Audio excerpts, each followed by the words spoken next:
receive the word of God. ಮತ್ತು ನಾವು ಇಲ್ಲಿ ದೇವರ ವಾಕ್ಯವನ್ನು ಸ್ವೀಕರಿಸುವುದಕ್ಕಾಗಿ ಸಿದ್ಧರಾಗಿದ್ದೇವೆ. Amen. Amen. Hallelujah. I can see the hunger inside of you. ಮತ್ತು ನಿಮ್ಮಲ್ಲಿ ಆ ಒಂದು ದಾಹವನ್ನು ನಾನು ನೋಡ್ತಾ ಇದ್ದೇನೆ ದೇವರ ವಾಕ್ಯಕ್ಕಾಗಿ. Let the hunger of God increase in your life.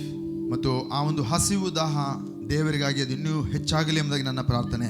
Your hunger for God should never decrease. ನಿಮ್ಮ ಒಂದು ದೇವರಿಗಾಗಿರುವಂತಹ ಹಸಿವು ಅದು ಎಂದಿಗೂ ಕಡಿಮೆ ಆಗಬಾರದು. You should always grow from one level to another level. ಮತ್ತು ಯಾವಾಗಲೂ ಒಂದು ಮಟ್ಟದಿಂದ ಇನ್ನೊಂದು ಮೇಲ್ಮಟ್ಟಕ್ಕೆ ಅದು ಹೋಗಬೇಕು. The sign of a person or a believer wants to pursue God.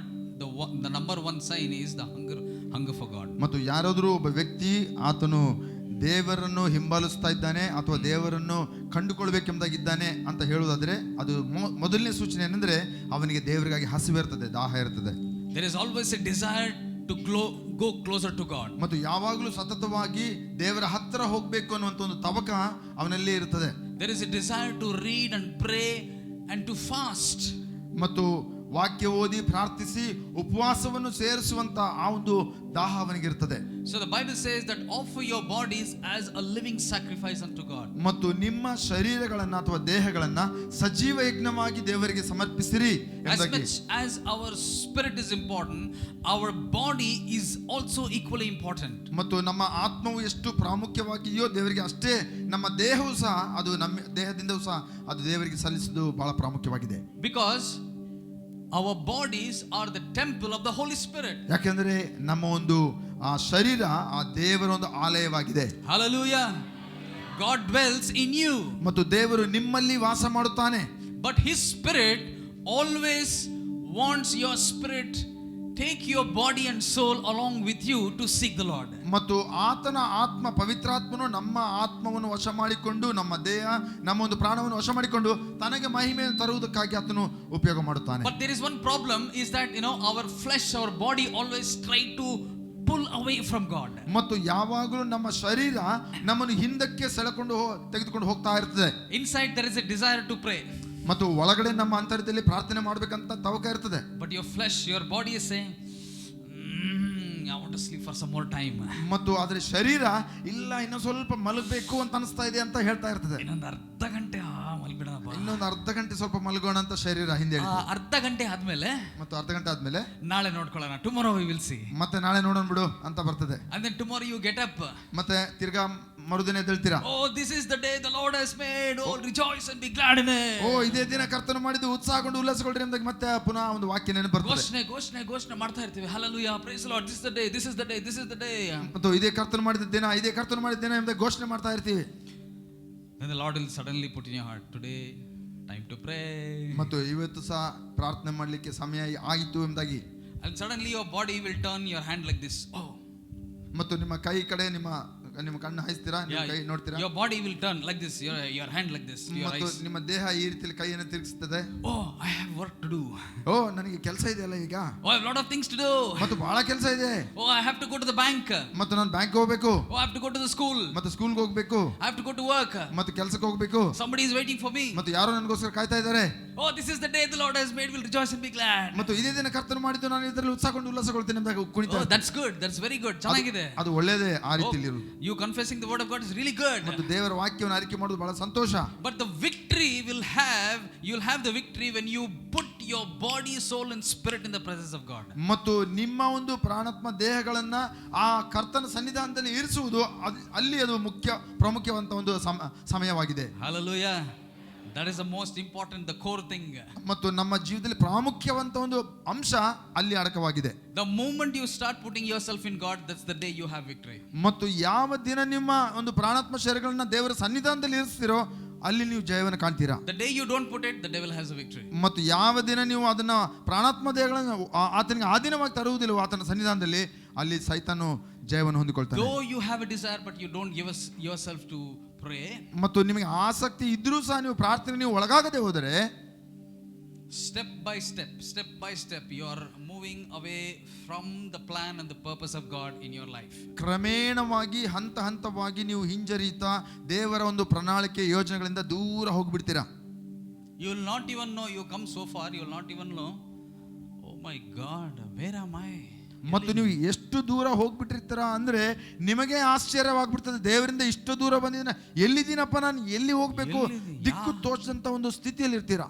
ಯಾವ ಅರಣ್ಯದಾಗಿದ್ದೀನಪ್ಪ ನಾನು, ಮತ್ತು ಎಲ್ಲಿದ್ದೀನಿ ನಾನು, ಯಾವ ದೇಶದಾಗಿದ್ದೀನಿ, ಯಾವ ದೇಶದಲ್ಲಿದ್ದೀನಿ ನಾನು. ನೋ ಪ್ರೇಯರ್, ಮತ್ತು ಪ್ರಾರ್ಥನೆ ಇಲ್ಲ. No tugging of God spirit in your heart. ನಿಮ್ಮ ಹೃದಯದಲ್ಲಿ ದೇವರ ಆತ್ಮನು ತಿರುಗುವಂತ ಒಂದು ಆ ಮನವರಿಕೆ ಅಲ್ಲಿ ಆಗ್ತಾ ಇಲ್ಲ. The desire for God and his presence is lost. ಮತ್ತು ದೇವರಿಗಾಗಿ, ದೇವರ ಸನ್ನಿಧಾನಕ್ಕಾಗಿ ಇರುವಂತ ದಾಹ ಅದು ತಣ್ಣಗಾಗಿ ಬಿಟ್ಟಿದೆ. You know, forget about the purpose of God. You are not being first of all in God. ಮತ್ತು ದೇವರ ಉದ್ದೇಶಗಳು ನೆರವೇರಿಸುವುದು ಅದು ಬಗಲಿಗಿಡ್ರಿ.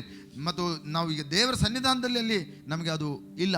Today I have a message of hope for you. ಇಂದು ನಿಮಗೊಂದು ನಿರೀಕ್ಷೆಯ ಒಂದು ಸಂದೇಶವೇನೆಂದರೆ, that God is still working in your life. ಮತ್ತು ಒಂದು ಪ್ರಾಮುಖ್ಯವಂತ ಅಂಶ ನೀವು ತಿಳಿದುಕೊಳ್ಳಬೇಕಾದ್ದೇನೆಂದ್ರೆ, ದೇವರು ಇನ್ನೂ ಸಹ ನಿಮ್ಮ ಜೀವಿತದಲ್ಲಿ ಆತನ ಕೆಲಸ ಮಾಡಲಿಕ್ಕೆ ಶಕ್ತನಾಗಿದ್ದಾನೆ. God has not given up on you. ಮತ್ತು ದೇವರು ನಿಮ್ಮ ಕೈ ಬಿಟ್ಟಿಲ್ಲ. God has not given up on you. He is continually committed to work for you, in you, through you. ದೇವರು ನಿಮ್ಮನ್ನು ಬಿಟ್ಟು ಬಿಟ್ಟಿಲ್ಲ. ನಿಮ್ಮಲ್ಲಿ ಕಾರ್ಯ ಮಾಡುತ್ತಾ ನಿಮ್ಮ ಮೂಲಕವಾಗಿ ಆತನು ಕಾರ್ಯ ಸಾಧಿಸುವಂತ ದೇವರಾಗಿದ್ದಾನೆ. Hallelujah. ಆಮೆನ್.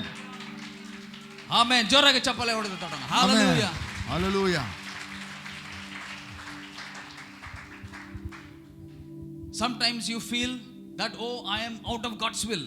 ಮತ್ತು ಕೆಲವು ಬಾರಿ ನನಗೆ ಅನಿಸುತ್ತೆ, ನಾನು ದೇವರ ಚಿತ್ತದಲ್ಲಿ ಇಲ್ವೇನೋ, Oh, there is nothing happening in my life. ನನ್ನ ಜೀವಿತದಲ್ಲಿ ಏನು ಆಗ್ತಾ ಇದೆ ಅಂತ ನನಗೆ ಕಾಣ್ತಾ ಇಲ್ಲ. ಎಲ್ಲವೂ ಹೆಂಗಿದೆ ಹಂಗೆ ನಿಂತು ಬಿಟ್ಟವ.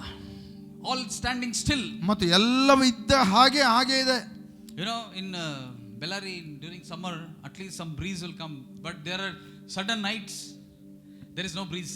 ಮತ್ತು ಬೇಸಿಗೆಯಲ್ಲಿ ಬಳ್ಳಾರಿಯಲ್ಲಿ ಒಂದು ಅಂದ್ರೆ ಗಾಳಿ ಇರೋದಿಲ್ಲ, ಆದ್ರೆ ಕೆಲವು ದಿನಗಳಲ್ಲಿ ಒಂದು ಎಲೆ ಕೂಡ ಅಲ್ಲಾಡೋದಿಲ್ಲ. Still. ಬೇಸಿಗೆಗಾಲದಲ್ಲಿ ಹಂಗೆ ನಿಂತು ಬಿಡುತ್ತದೆ ಎಲೆ ಕೂಡ. When we see in ಏನಪ್ಪ ಒಂದು ಎಲೆ ಅಲ್ಲಾಡ್ತಿಲ್ಲ, not a single leaf is moving, man. ಮತ್ತು ನಮಗೆ ಶೆಕೆ ಜಾಸ್ತಿ ಆದಾಗ ನಾವು ಎಲೆನೂ ಅಲ್ಲಾಡೋದು ನೋಡ್ತಿರ್ತೀವಿ, ಆದ್ರೆ ಅಲ್ಲಿ ಯಾವುದು ಒಂದು ಎಲೆ ಅಲ್ಲಾಡದಂತೆ ಕಾಣುವುದಿಲ್ಲ.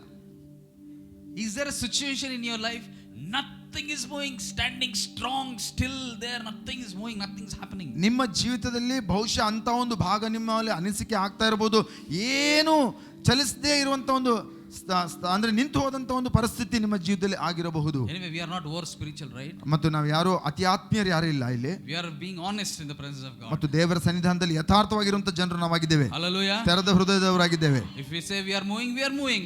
ಮತ್ತು ನಾವು ಚಲಿಸ್ತಾ ಇದ್ದೇವೆ ಅಂದ್ರೆ ಚಲಿಸ್ತಾ ಇದ್ದೇವೆ. Nothing is moving, yes, we will acknowledge nothing is moving. ಏನು ಚಲಿಸದೆ ಕಾಣ್ತಾ ಇಲ್ಲ ಅನ್ನುವಾಗ ಹೌದು ಅದು ನಿಂತು ಹೋಗಿದೆ ಅಂತ ನಾವು ಹೇಳುವುದರಲ್ಲಿ ಯಥಾರ್ಥರಾಗಿ ಇದ್ದೇವೆ.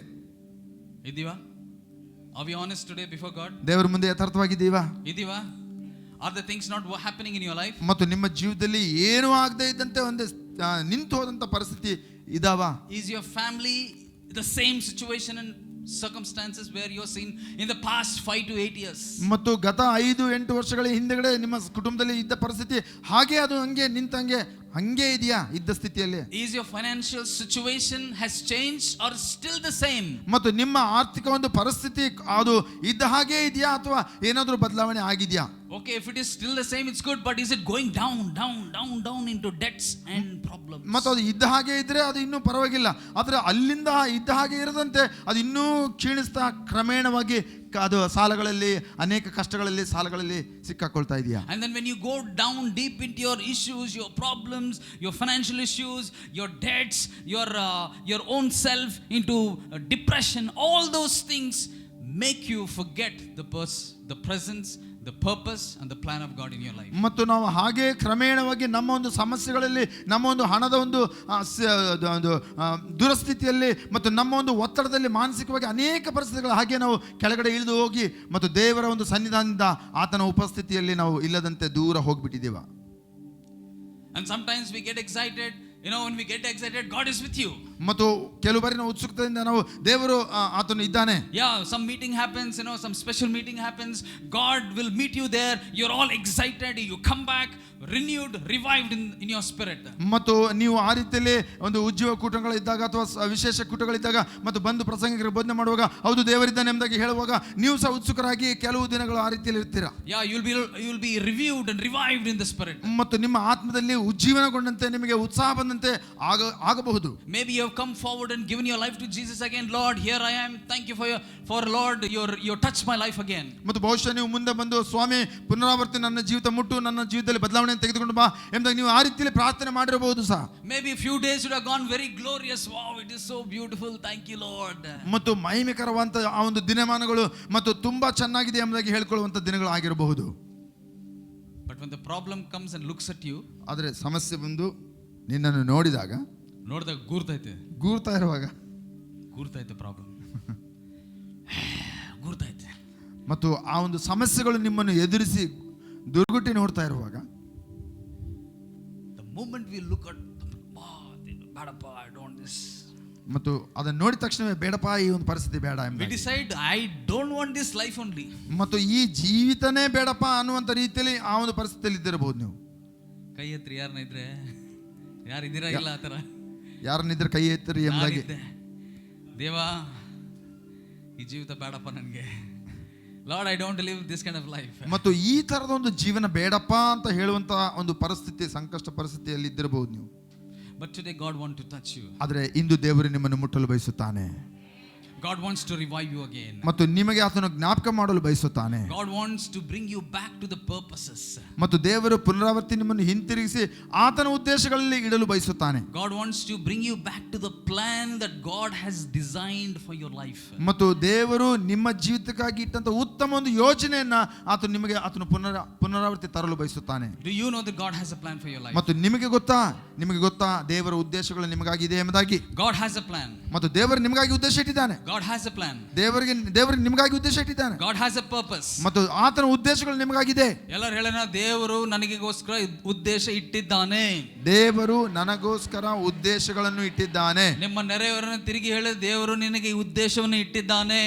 ಪಕ್ಕದಲ್ಲಿ ನೋಡಿ ಹೇಳ್ರಿ, ಪಕ್ಕದಲ್ಲಿ ಹೇಳ್ರಿ, ತಿರ್ಗಾ ಹೇಳ್ರಿ, ದೇವರು ನಿಮ್ಮ ಜೀವಿತದಲ್ಲಿ ಉದ್ದೇಶಗಳನ್ನು ಇಟ್ಟಿದ್ದಾನೆ. Hallelujah. Hallelujah.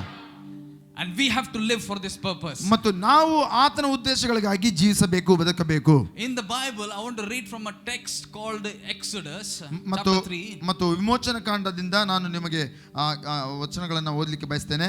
Chapter 3 verse 3. ಮತ್ತು 3ನೇ ಒಂದು ಅಧ್ಯಾಯ 3ನೇ ವಚನದಿಂದ ನಾನು ಓದಲಿಕ್ಕೆ ಬಯಸ್ತೇನೆ. Exodus chapter 3 verse 3. ಮತ್ತು ವಿಮೋಚನ ಕಾಂಡ 3ನೇ ಅಧ್ಯಾಯ 3ನೇ ವಚನ. The background of the scripture is Moses is going and the Lord is there in the burning bush. ಮತ್ತು ಅಲ್ಲಿ ಮೋಶೆ ಆತನು ಅಲ್ಲಿ ಬೆಟ್ಟದಲ್ಲಿ ಆತನು ನೋಡ್ತಾ ಇದ್ದಾನೆ. ಆ ಒಂದು ಬೆಟ್ಟದಲ್ಲಿ ಆ ಒಂದು ಉರಿಯೋ ಒಂದು ಪೊದೆಯನ್ನು ಆತನು ಕಾಣುತ್ತಾನೆ. Brother, I know this story. Hallelujah. ಈ ಕಥೆ ನನಗೆ ಚೆನ್ನಾಗಿ ಗೊತ್ತು ಬ್ರದರ್. ಗೊತ್ತಲ್ಲ, Moses and burning bush. ಮತ್ತು ಮೋಶೆ ಆ ಒಂದು ಪೊದೆಯಲ್ಲಿ ಉರಿಯುವಂತ ಪೊದೆಯನ್ನು ನೋಡುವಂತ ದೃಶ್ಯ ನನಗೆ ಚೆನ್ನಾಗಿ ಗೊತ್ತು. But I'm not preaching about the Moses and the burning bush. ಮತ್ತು ನಾನು ಇಂದು ಆ ಪೊದೆ ಉರಿಯುವಂತ ಪೊದೆಗಳಲ್ಲಿ ಇದ್ದಂತ ಮೋಶೆಯ ಬಗ್ಗೆ ನಾನು ಪ್ರಸಂಗ ಮಾಡ್ತಾ ಇಲ್ಲ. But verse 3 says, then Moses said, I will now turn aside and see the grace side, why the bush does not burn. ಆಗ ಮೋಶೆ, ನಾನು ದಾರಿ ಬಿಟ್ಟು ಈ ಆಶ್ಚರ್ಯವನ್ನು ನೋಡಿ ಪೊದೆಯು ಸುಟ್ಟು ಹೋಗದೆ ಇರುವುದಕ್ಕೆ ಕಾರಣವನ್ನು ತಿಳಿಕೊಳ್ಳುವೆನು ಅಂದುಕೊಂಡನು. And when the Lord said that he turned aside to look, God called him from the midst of the bush and said, Moses, Moses. And he said, here I am. ನೋಡುವುದಕ್ಕೆ ಅವನು ದಾರಿ ಬಿಟ್ಟದ್ದನ್ನು ಯೆಹೋವನು ಕಂಡನು. ದೇವರು ಆ ಪೊದೆಯೊಳಗಿಂದ ಮೋಶೆ ಮೋಶೆ ಎಂದು ಕರೆದನು. ಅದಕ್ಕವನು ಇಗೋ ಇದ್ದೇನೆ ಅಂದನು. And then the verse 5 says, he draw near that place and the Lord said, take off your sandals because it is a holy ground. Verse 6, moreover the Lord said, I am the God of your fathers, the God of Abraham, Isaac and God of Jacob. ಆಗ ಆತನು, ಇಲ್ಲಿ ಸಮೀಪಕ್ಕೆ ಬರಬೇಡ, ನಿನ್ನ ಪಾದಗಳಿಂದ ಕೆರಗಳನ್ನು ತೆಗೆದು ಹಾಕು, ಯಾಕೆಂದರೆ ನೀನು ನಿಂತಿರುವ ಸ್ಥಳವು ಪರಿಶುದ್ಧ ಭೂಮಿಯಾಗಿದೆ ಅಂದನು. ಇದಲ್ಲದೆ ಆತನು ಅವನಿಗೆ, ನಾನು ನಿನ್ನ ತಂದೆಗಳ ದೇವರು, ಅಬ್ರಹಾಮನ ದೇವರು, ಇಸಾಕನ ದೇವರು, ಯಾಕೋಬನ ದೇವರು ಅಂದಾಗ ಮೋಶೆ ದೇವರನ್ನು ನೋಡುವುದಕ್ಕೆ ಭಯಪಟ್ಟು ಮುಖವನ್ನು ಮುಚ್ಚಿಕೊಂಡನು. Hallelujah. ಇದು ಅಲ್ಲದೆ ಆತನು ಹೇಳಿದ, moreover the Lord said, moreover he says, ಅದಲ್ಲದೆ ಆತನು, you are standing in the holy place, that's number 1. ಮತ್ತು ಮೊದಲನೇದಾಗಿ ನೀನು ಪರಿಶುದ್ಧ ಸ್ಥಳದಲ್ಲಿ ನಿಂತಿದ್ಯಾ, ಒಂದನೇದು. moreover ಇದಲ್ಲದೆ ನಾನು ನಿನ್ನ ತಂದೆಯಾದ ದೇವರು, ಅಬ್ರಹಾಮನ ದೇವರು, ಇಸಾಕನ ದೇವರು, ಯಾಕೋಬನ ದೇವರು ಅಂದಾಗ ಮೋಶೆ ದೇವರನ್ನು ನೋಡೋದಕ್ಕೆ ಭಯಪಟ್ಟು ಮುಖವನ್ನು ಮುಚ್ಚಿಕೊಂಡ. There was an encounter that Moses had with the God of Abraham, God of Isaac and God of Jacob. ಮತ್ತು ಮೋಶೆ ದೇವರನ್ನು ಆತನು ಭೇಟಿಯಾದನು. ಆತನು ಅಬ್ರಹಾಮನ ದೇವರನ್ನು, ಇಸಾಕನ ದೇವರನ್ನು ಮತ್ತು ಯಾಕೋಬನ ದೇವರನ್ನು ಆತನು ಭೇಟಿಯಾಗುತ್ತಾ ಇದ್ದಾನೆ. When Moses asked, Lord, who are you? ಮತ್ತು ಮೋಶೆ ಕೇಳಿದಾಗ, ದೇವರೇ ನೀನು ಯಾರು? He said, I am the God of Abraham, Isaac and Jacob. ನಾನು ಅಬ್ರಹಾಮನ, ಇಸಾಕನ, ಯಾಕೋಬನ ದೇವರಾಗಿದ್ದೇನೆ ಎಂಬುದಾಗಿ ಅಲ್ಲಿ ಹೇಳುವುದನ್ನು ಕೇಳಿಸ್ತೇನೆ. God is identifying with three people here, Abraham, Isaac and Jacob. ಮತ್ತು ಇಲ್ಲಿ ದೇವರು ಅಬ್ರಹಾಮನು, ಇಸಾಕನು ಮತ್ತು ಯಾಕೋಬನ ಅವರ ಒಂದು ಹೆಸರುಗಳನ್ನು ಹೇಳುತ್ತಾ ತನ್ನ ಒಂದು ಪರಿಚಯವನ್ನು ಮಾಡಿಕೊಳ್ತಾ ಇದ್ದಾನೆ. And the Bible says, this will be my name, you shall call me by this name forever. ಮತ್ತು ಈ ಒಂದು ಹೆಸರುಗಳನ್ನು ಒಳಗೊಂಡು ನನ್ನನ್ನು ನಿರಂತರ ನೀನು ಕರೆಯುವನಾಗಿರುತ್ತೆ ಎಂಬುದಾಗಿ ಆತನು ಹೇಳ್ತಾ ಇದ್ದಾನೆ. Why did God identify himself with God of Abraham and God of Isaac and Jacob? ಯಾಕೆ ದೇವರು ಅಬ್ರಹಾಮನು, ಇಸಾಕನು, ಯಾಕೋಬನ ದೇವರಾಗಿದ್ದಾನೆ ಎಂಬುದಾಗಿ ತನ್ನನ್ನು ತಾನು ಈ ಹೆಸರುಗಳಿಂದ ಸೇರಿಸಿ ತನ್ನನ್ನು ಪರಿಚಯ ಮಾಡಿಸಿಕೊಂಡನು. Did you ever think? ಯಾವತ್ತಾದ್ರೂ ನೀವು ಇದನ್ನು ಆಲೋಚನೆ ಮಾಡಿದ್ದೀರಾ? And we have prayed many prayers. Oh God of Abraham, God of Isaac, God of Jacob, Lord, hear our prayer. ಮತ್ತು ನಾವು ಅನೇಕ ಬಾರಿ ಪ್ರಾರ್ಥನೆ ಸಹ ಮಾಡಿದ್ದೇವೆ. ಈ ರೀತಿಯಲ್ಲಿ ಅಬ್ರಹಾಮನ ದೇವರೇ, ಇಸಾಕನ ದೇವರೇ, ಯಾಕೋಬನ ದೇವರೇ ಎಂಬುದಾಗಿ ನಾವು ಪ್ರಾರ್ಥನೆ ಸಹ ಮಾಡಿದ್ದೇವೆ. And we also sing Abrahamu Devudavu, Yakobu Devudavu, is right? ಮತ್ತು ಈ ರೀತಿಯಲ್ಲಿ ಹಾಡುಗಳನ್ನು ಸಹ ನಾವು ಮಾಡಿದ್ದೇವೆ. ಅಬ್ರಹಾಮನ ದೇವರು, ಇಸಾಕನ ದೇವರು, ಯಾಕೋಬನ ದೇವರು ಅಂತ ಹಾಡುಗಳನ್ನು ಸಹ ಹಾಡಿದ್ದೇವೆ. And we don't, we forget to think why God is identifying himself as God of Abraham and Isaac. ಮತ್ತು ನಾವು ಯಾಕೆ ದೇವರು ತನ್ನನ್ನು ತಾನು ಪರಿಚಯ ಮಾಡಿಸಿಕೊಳ್ಳುವಾಗ ಈ ಮೂರು ವ್ಯಕ್ತಿಗಳ ಹೆಸರುಗಳನ್ನು ಹೇಳಿ ತನ್ನನ್ನು ತಾನು ಪರಿಚಯ ಮಾಡಿಸಿಕೊಳ್ತಾನೆ ಎಂಬುದಾಗಿ ಆಲೋಚನೆ ಮಾಡಲಿಲ್ಲ. These three people are very important in the history of the Bible. ಮತ್ತು ಇತಿಹಾಸದಲ್ಲಿ, ಬೈಬಲ್ನ ಒಂದು ಇತಿಹಾಸದಲ್ಲಿ ಈ ಮೂರು ವ್ಯಕ್ತಿಗಳು ಬಹಳ ಪ್ರಾಮುಖ್ಯವಂತ ಭಾಗವನ್ನ ಅವರು ವಹಿಸುತ್ತಾರೆ. And let's go back to the beginning for us to find why these people, why God had to be behind these people to fulfill his purpose in their lives. ಮತ್ತು ದೇವರು ಯಾಕೆ, ನಾವು ಕೆಲವು ಹಿನ್ನೆಲೆಗೆ ಹೋಗಿ ಮತ್ತು ಕೆಲವು ಅಂಶಗಳನ್ನು ನಾವು ನೋಡಿಕೊಳ್ಳೋಣ. ಮತ್ತು ಯಾಕೆ ದೇವರು ಇವರನ್ನು ಆರಿಸಿಕೊಂಡು ಇವರ ಮೂಲಕವಾಗಿ ತನ್ನ ಉದ್ದೇಶಗಳನ್ನು ಆತನು ಅಲ್ಲಿ ನೆರವೇರಿಸಿದನು. When God created the earth, heaven and the earth, it was for a purpose. ಮತ್ತು ದೇವರು ಭೂಮಿ ಆಕಾಶಗಳನ್ನು ಉಂಟು ಮಾಡಿದಾಗ ಆತನು ಒಂದು ಉದ್ದೇಶದಿಂದ ಅವುಗಳನ್ನು ಉಂಟು ಮಾಡಿದನು. He did not create it simply just like that. ಮತ್ತು ಸುಮ್ಮನೆ ಹಾಗೆ ಅವುಗಳನ್ನು ಮಾಡಲಿಲ್ಲ. Let's do make one star today, sun. ಏನೋ ಒಂದು ಮಾಡಬಿಡು, ಇವತ್ತೊಂದು ನಕ್ಷತ್ರ ಮಾಡಿಬಿಡೋಣ ಅಂತ ಮಾಡಿಲ್ಲ. Okay, let there be some what is that, earth, let there be earth. ಹೋಗಿ ಏನೋ ಒಂದು ಮಾಡ್ಬಿಡೋಣ, ಇಲ್ಲೊಂದು ಇದೆ, ಏನೋ ಒಂದು ಮಾಡೋಣ ನಡಿ ಅಂತ ಒಂದು ಮಾಡಿ. Let there be moon, let there be stars. ಇರ್ಲಿ ಬಿಡು, ನನಗೆ ಏನೊಂದು ಟೈಮ್ ಇಲ್ಲ, ಏನೋ ಒಂದು ಮಾಡೋಣ, ಇದೊಂದು ಚಂದ್ರ ಮಾಡೋಣ, ಅದು ಮಾಡೋಣ, ಇದು ಮಾಡೋಣ. Okay, let's make brother Sudhi. ಸುಮ್ಮನೆ ಇವನು ಒಂದು ಸುದ್ದಿನ ಒಂದು ಮಾಡ್ಬಿಡೋಣ, ಸುದ್ದಿ ಮಾಡಿದ. ಇಲ್ಲ, ದೇವರು ಆ ರೀತಿಯಲ್ಲಿ, ದೇವರು ಆ ರೀತಿಯಲ್ಲಿ ಆತನು ಮಾಡಲಿಲ್ಲ. God did not call like that. ಮತ್ತು ನಾನು ಆ ರೀತಿಯಲ್ಲಿ ಕರೆಯಲ್ಪಡಲಿಲ್ಲ. God called everyone with the purpose. ದೇವರು ಎಲ್ಲರನ್ನು ಉದ್ದೇಶದಿಂದ ಆತನು ಕರೆದಿದ್ದಾನೆ. But it is left for you and I to know what the purpose and the will of God is for our lives. ಮತ್ತು ಅದು ನಿಮ್ಮ ಭಾಗವಾಗಿದೆ. ಆ ದೇವರ ಉದ್ದೇಶ ಏನು ಎಂಬುದಕ್ಕೆ ಕಂಡುಕೊಂಡು ಅದಕ್ಕಾಗಿ ಜೀವಿಸಬೇಕು. Sometimes we know, there is a purpose of God. ಮತ್ತು ಒಂದು ಬಾರಿ ನನಗೆ ಉದ್ದೇಶ ಇದೆ. We also know that I need to fulfill the purpose of God. ನನಗೆ ಇದು ಸಾಕು, ಚೆನ್ನಾಗಿ ಗೊತ್ತದೆ, ನಾನು ದೇವರ ಉದ್ದೇಶವನ್ನು ನೆರವೇರಿಸಬೇಕಲ್ಲ. But when I come and ask you, what is the purpose of God in your life? ಮತ್ತು ನಾನು ಬಂದು ನಿಮ್ಮನ್ನು ಕೇಳುವುದಾದ್ರೆ, ಪ್ರಶ್ನಿಸುವುದಾದ್ರೆ, ದೇವರ ಉದ್ದೇಶ ಏನು ನಿನ್ನ ಜೀವಿತದಲ್ಲಿ ಅಂತ, few may answer, the purpose of God, brother, I need to go to church.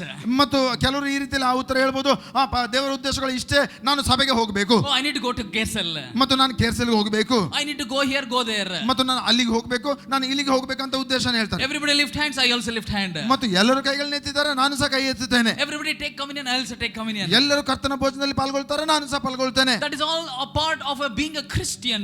ಮತ್ತು ಅವೆಲ್ಲವೂ ಸಹ ಕ್ರೈಸ್ತವರಾಗಿರುವುದಕ್ಕಾಗಿ ಮಾಡಬೇಕಂತ ಕೆಲವು ಕಾರ್ಯಗಳು. But you are born again Christian. God has kept you on the face of the earth through Jesus Christ with a definite, specific, personal, perfect will of God. ಮತ್ತು ಕ್ರಿಸ್ತನಲ್ಲಿ ನೀವು ತಿರುಗಿ ಹುಟ್ಟಿದವರಾಗಿ ನೂತನ ಸೃಷ್ಟಿಯನ್ನಾಗಿ ಮಾಡಿರುವಂತ ಒಂದು ನಿರ್ದಿಷ್ಟ ನಿಮಗಾಗಿ ವ್ಯಕ್ತಿಗತ ಒಂದು ಉದ್ದೇಶಗಳನ್ನು ದೇವರು ನಿಮಗಾಗಿ ಇಟ್ಟಿದ್ದಾನೆ. there is a general plan of God. ದೇವರು ಒಂದು ಸಾಮಾನ್ಯ ಒಂದು ಯೋಜನೆಯನ್ನ ಅಥವಾ ಆತನು ಇಟ್ಟಿದ್ದಾನೆ, The ಚಿತ್ತವನ್ನು plan ಇಟ್ಟಿದ್ದಾನೆ. was that to send Jesus Christ on the earth that he might die and take away your sin.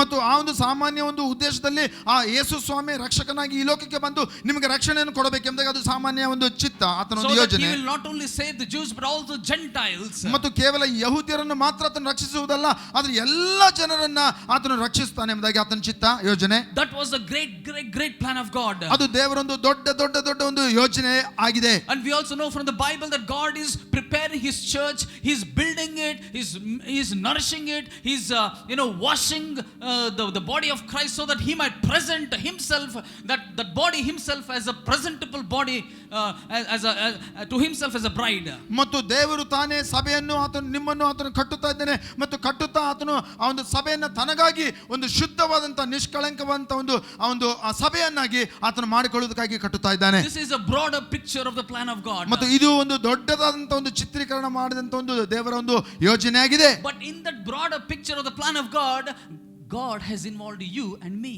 ಮತ್ತು ಇಂಥ ಒಂದು ಮಹತ್ಕರವಾದಂತ ಒಂದು ಉದ್ದೇಶ ಅಥವಾ ಯೋಜನೆಯಲ್ಲಿ ದೇವರು ನಿನ್ನನ್ನು ನನ್ನನ್ನು ಭಾಗಿಯನ್ನಾಗಿ ಮಾಡಿಟ್ಟಿದ್ದಾನೆ. Hallelujah. ಹಲ್ಲೆಲೂಯಾ.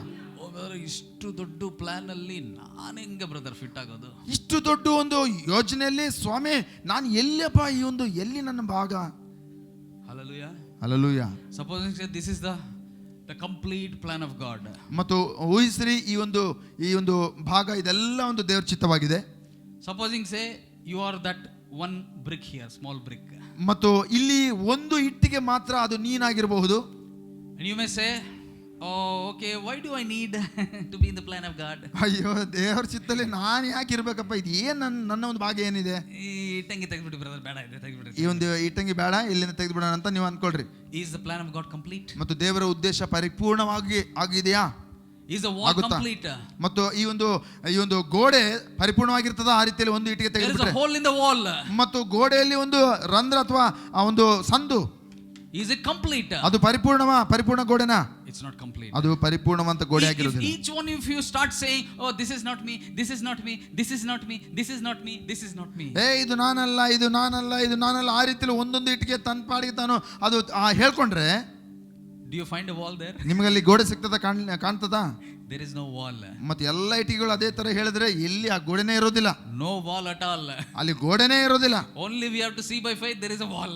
ಮತ್ತು ನಂಬಿಕೆಯಿಂದ ಮಾತ್ರ ಆ ಗೋಡೆ ಇದೆ ಅಂತ ನಾವು ನಂಬಿಕೊಳ್ಬೇಕಷ್ಟೇ. As much as every brick in the wall is important. ಮತ್ತು ಒಂದೊಂದು ಇಟ್ಟಿಗೆ ಎಷ್ಟು ಪ್ರಾಮುಖ್ಯವಂತ ಭಾಗವನ್ನು ವಹಿಸುತ್ತದೋ, you are equally important in the plan of God. ಗೋಡೆಗೆ ಯಾವ ರೀತಿಯಲ್ಲಿ ಒಂದೊಂದು ಇಟ್ಟಿಗೆ ಅದು ಪ್ರಾಮುಖ್ಯವಾದಂಥ ಸ್ಥಾನವನ್ನು ವಹಿಸುತ್ತದೋ, ಅದೇ ರೀತಿಯಲ್ಲಿ ದೇವರ ಯೋಜನೆಯಲ್ಲಿ ನಿಮ್ಮೊಬ್ಬೊಬ್ಬರ ಪಾತ್ರ ಬಹಳ ಪ್ರಮುಖವಾದದ್ದು. Hallelujah. Do you believe? Amen. ನೀವು ನಂಬ್ತೀರಾ? ಆಮೆನ್ ಹೇಳ್ತೀರಾ? Amen. Hallelujah.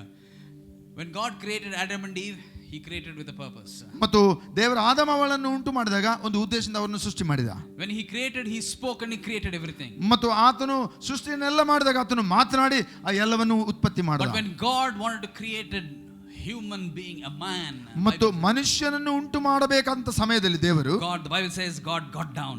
ಮತ್ತು ದೇವರು ಆತನು ಕೆಳಗಿಳಿದನು. Now this is an important part of my creation. ಮತ್ತು ನನ್ನ ಒಂದು ಇಡೀ ಸೃಷ್ಟಿಯಲ್ಲಿ ಪ್ರಾಮುಖ್ಯವಂತ ಒಂದು ಭಾಗ ಇದು ಎಂಬುದಾಗಿ ಆತನು ಸಾಕ್ಷಾತ್ ತಿಳಿದು ಬಂದನು. ದೇವರು ಪ್ರಾಬ್ಲಿ ಫುಲ್ ಸ್ಲೀವ್ಸ್ ಹಾಕಿದಂಗೆ ಮೇಲೆ ಇರಿಸ್ಕೊಂಡಿರ್ತಾನೆ ಮೊದಲು. ಮತ್ತು ಬಹುಶಃ ಒಂದು ಫುಲ್ ಸ್ಲೀವ್ ಇದ್ರೆ ಮೇಲಕ್ಕೆ ಈ ರೀತಿಯಲ್ಲಿ ಕೆಲಸ ಮಾಡಕ್ ಮುಂಚೆ ಗಂಡಸರು ಈ ರೀತಿಯಲ್ಲಿ ಕೈಗಳ ಹಿಂದೆ ಮಾಡ್ತಾರಲ್ಲ ಆ ರೀತಿ. This is an important part now. ಮತ್ತು ಇದು ಬಹಳ ಪ್ರಾಮುಖ್ಯವಂತ ಒಂದು ಸೃಷ್ಟಿಯ ಒಂದು ಭಾಗ. The Bible says God made man in his own image. ದೇವರು ಸಾಕ್ಷಾತ್ ತನ್ನ ಒಂದು ಕೈಗಳಿಂದ ಆ ಮನುಷ್ಯನನ್ನ ಆತನು ಮಾಡಿದನು. God made man and woman, the Bible says. ಮತ್ತು ದೇವರು ಸ್ತ್ರೀ ಪುರುಷರನ್ನಾಗಿ ಆತನು ಮಾಡಿದನು. In the image of God. ಆತನ ಸ್ವರೂಪದಲ್ಲಿ ಆತನು ಮಾಡಿದನು. ನಾನು ಹೇಗೆ ಇದ್ದೀನೋ ಹಂಗೆ ಮಾಡಿದೆ. ಅವರನ್ನ ಮನುಷ್ಯರನ್ನ ತನ್ನ ಸ್ವರೂಪದಲ್ಲಿ ಆತನು ಮಾಡಿದನು. Maybe physically we are all different, but the image of God is the same. ಮತ್ತು ಶಾರೀರಿಕವಾಗಿ ನಾವು ಬೇರೆಯಾಗಿ ನಾವು ಗುರುತಿಸಬಹುದು ಒಬ್ಬರನ್ನೊಬ್ಬರು, ಆದರೆ ದೇವರ ದೃಷ್ಟಿಯಲ್ಲಿ ನಾವೆಲ್ಲರೂ ಆತನ ಸ್ವರೂಪದಲ್ಲಿ ಒಂದೇ ಸ್ವರೂಪದಲ್ಲಿ ಮಾಡಲ್ಪಟ್ಟವರು. The image of God is holy. ಮತ್ತು ದೇವರೊಂದು ಸ್ವರೂಪ ಅದು ಪರಿಶುದ್ಧತೆ. The image of God is righteous. ದೇವರೊಂದು ಸ್ವರೂಪ ಅದು ನೀತಿ. The image of God is filled with purpose. ಮತ್ತು ದೇವರ ಒಂದು ಸ್ವರೂಪ ಅಂದ್ರೆ ಅದು ಉದ್ದೇಶಭರಿತವಂತ ಜೀವಿತ. Hallelujah. Hallelujah. You are made in that image. ಮತ್ತು ನೀವು ಅಂತ ಒಂದು ಸ್ವರೂಪದಲ್ಲಿ ಉಂಟು ಮಾಡಲ್ಪಟ್ಟಿದ್ದೀರಿ. But in the garden of Eden, when God kept Adam and Eve, and God said, "Be fruitful and multiply." ಮತ್ತು ಆ ಏದೇನು ತೋಟದಲ್ಲಿ ಆದಾಮ ಅವಳನ್ನು ಇಟ್ಟಾಗ ದೇವರು ನೀವು ಫಲಿಸಿರಿ ಗುಣಿಸಿರಿ ಎಂದಾಗ ಅವರನ್ನು ಅಲ್ಲಿ ಆಶೀರ್ವಾದ ಮಾಡಿ ಇಟ್ಟನು. Okay, praise God. Yes, we will be fruitful and multiply. Thank you God for this promise. ಓ ದೇವರೇ, ಈ ಒಂದು ವಾಗ್ದಾನಕ್ಕಾಗಿ ವಂದನೆ, ಮತ್ತು ನಾವು ಫಲಿಸುತ್ತಾ ಗುಣಿಸುತ್ತೇವೆ ಅಂತ ಅವರು ದೇವರಿಗೆ ಸ್ತೋತ್ರ ಮಾಡಿದರು. So they were about to execute the plan of God. ಮತ್ತು ಅವರು ದೇವರ ಉದ್ದೇಶಗಳನ್ನು ನೆರವೇರಿಸುವುದಕ್ಕಾಗಿ ಪ್ರಾರಂಭಿಸುತ್ತಿರುವಾಗ there was somebody who did not like the plan of God. ಮತ್ತು ಅಲ್ಲಿ ಯಾರೋ ಆ ದೇವರ ಉದ್ದೇಶಗಳನ್ನು ಇಷ್ಟಪಡಲಿಲ್ಲ. You know who it is. ಮತ್ತು ನಿಮಗೆಲ್ಲರಿಗೂ ಚೆನ್ನಾಗಿ ಗೊತ್ತು ಯಾರು ಆ ಒಂದು ದೇವರ ಉದ್ದೇಶಗಳಿಗೆ ವಿರುದ್ಧವಾಗಿದ್ದಾನೆ ಎಂಬುದಾಗಿ. When there is something working against you, that means to say it's a sign that somebody doesn't want you, the plan of God not to fulfill in your life. ಮತ್ತು ಯಾರಾದರೂ ನಿಮ್ಮ ವಿರುದ್ಧವಾಗಿ ಇರುವಾಗ ಅದು ಚೆನ್ನಾಗಿ ಸ್ಪಷ್ಟವಾಗಿ ಅರ್ಥವಾಗ್ತದೆ, ಆ ದೇವರ ಉದ್ದೇಶಗಳು ನಿಮ್ಮ ಜೀವಿತದಲ್ಲಿ ನೆರವೇರಬಾರದು ಎಂಬುದಾಗಿ ಅವರಿಗೆ ಇಷ್ಟವಿಲ್ಲ. Many times God has spoken a word in your life. ಮತ್ತು ಅನೇಕ ಬಾರಿ ದೇವರು ನಿಮ್ಮ ಜೀವಿತದಲ್ಲಿ ಆತನ ವಚನಗಳನ್ನು ವಾಗ್ದಾನಗಳನ್ನು ಮಾತನಾಡಿದ್ದಾನೆ. You're all excited, you're built up in your heart, in your spirit. ಮತ್ತು ನಿಮ್ಮ ಆತ್ಮದಲ್ಲಿ ಹೃದಯದಲ್ಲಿ ಆ ಒಂದು ವಚನಗಳನ್ನು ನೀವು ಭದ್ರವಾಗಿ ಇಟ್ಟುಕೊಂಡವರಾಗಿದ್ದೀರಿ. Oh, now I'm going to pray what God has spoken. ಮತ್ತು ದೇವರು ಏನು ನನ್ನ ಜೊತೆ ಮಾತನಾಡಿದನೋ ಅದಕ್ಕಾಗಿ ನಾನು ಅವುಗಳಿಗೋಸ್ಕರ ನಾನು ಪ್ರಾರ್ಥನೆ ಮಾಡುತ್ತೇನೆ. I want to see that fulfillment of what God has spoken in my life. ದೇವರು ಏನು ನುಡಿದಿದ್ದಾನೋ ಅವುಗಳ ವಾಸ್ತವವನ್ನು ನನ್ನ ಜೀವಿತದಲ್ಲಿ ಅದು ಕಂಡು ಬರುವಂತೆ ನಾನು ಪ್ರಾರ್ಥಿಸುತ್ತೇನೆ. When you're about to take step forward, ಮತ್ತು ಅಂತ ಒಂದು ಹೆಜ್ಜೆಗಳನ್ನು ನೀವು ತೆಗೆದುಕೊಳ್ಳಬೇಕಾದ್ರೆ the enemy always comes. ಮತ್ತು ವೈರಿ ಯಾವಾಗಲೂ ಎದುರು ಬರ್ತಾನೆ. The enemy comes. ಮತ್ತು ವೈರಿ ಅದಕ್ಕೆ ವಿರುದ್ಧವಾಗಿ ಬರುತ್ತಾನೆ. Oh, this fellow wants to do the purpose of God. ಇವನು ದೇವರ ಉದ್ದೇಶಗಳನ್ನು ನೆರವೇರಿಸಬೇಕೆಂದಾಗಿದ್ದಾನೆ. Oh, this fellow is against me. ಮತ್ತು ಇವನು ನನ್ನ ವಿರುದ್ಧವಾಗಿದ್ದಾನೆ. If I let him do the purpose of God, he will destroy me.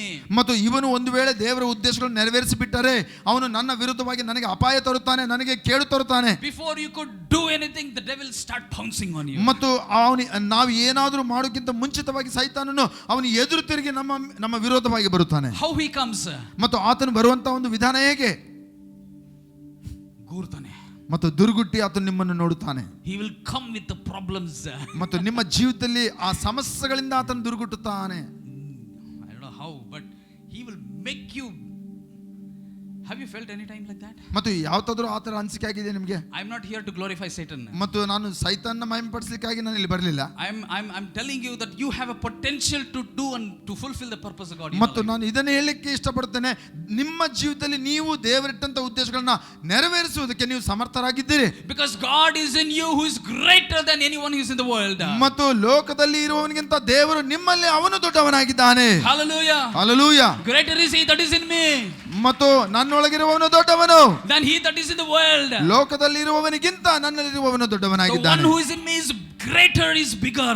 ನನ್ನ ಒಳಗಡೆ ಇರುವವನು ಆತನು ದೊಡ್ಡವನು, ಆತನು ಶ್ರೇಷ್ಠನು, ಬಲಿಷ್ಠನು. Hallelujah. Hallelujah. I can overcome these problems. ಮತ್ತು ನಾನು ಈ ಸಮಸ್ಯೆಯನ್ನು ಎದುರಿಸಬಹುದು, ನಾನು ಜಯಿಸಬಹುದು. No matter how difficult it is, I want to go forward in the Lord Jesus Christ. ಮತ್ತು ಎಷ್ಟೇ ಕಷ್ಟಕರವಾಗಿದ್ದರೂ ಸಹ ನಾನು ಕ್ರಿಸ್ತನ ಮೂಲಕವಾಗಿ ಇವುಗಳನ್ನು ನಾನು ಜಯಿಸಿ ಬರುತ್ತೇನೆ. Oh, I want to fast and pray. ನಾನು ಉಪವಾಸದಿಂದ ಪ್ರಾರ್ಥನೆ ಮಾಡುತ್ತೇನೆ.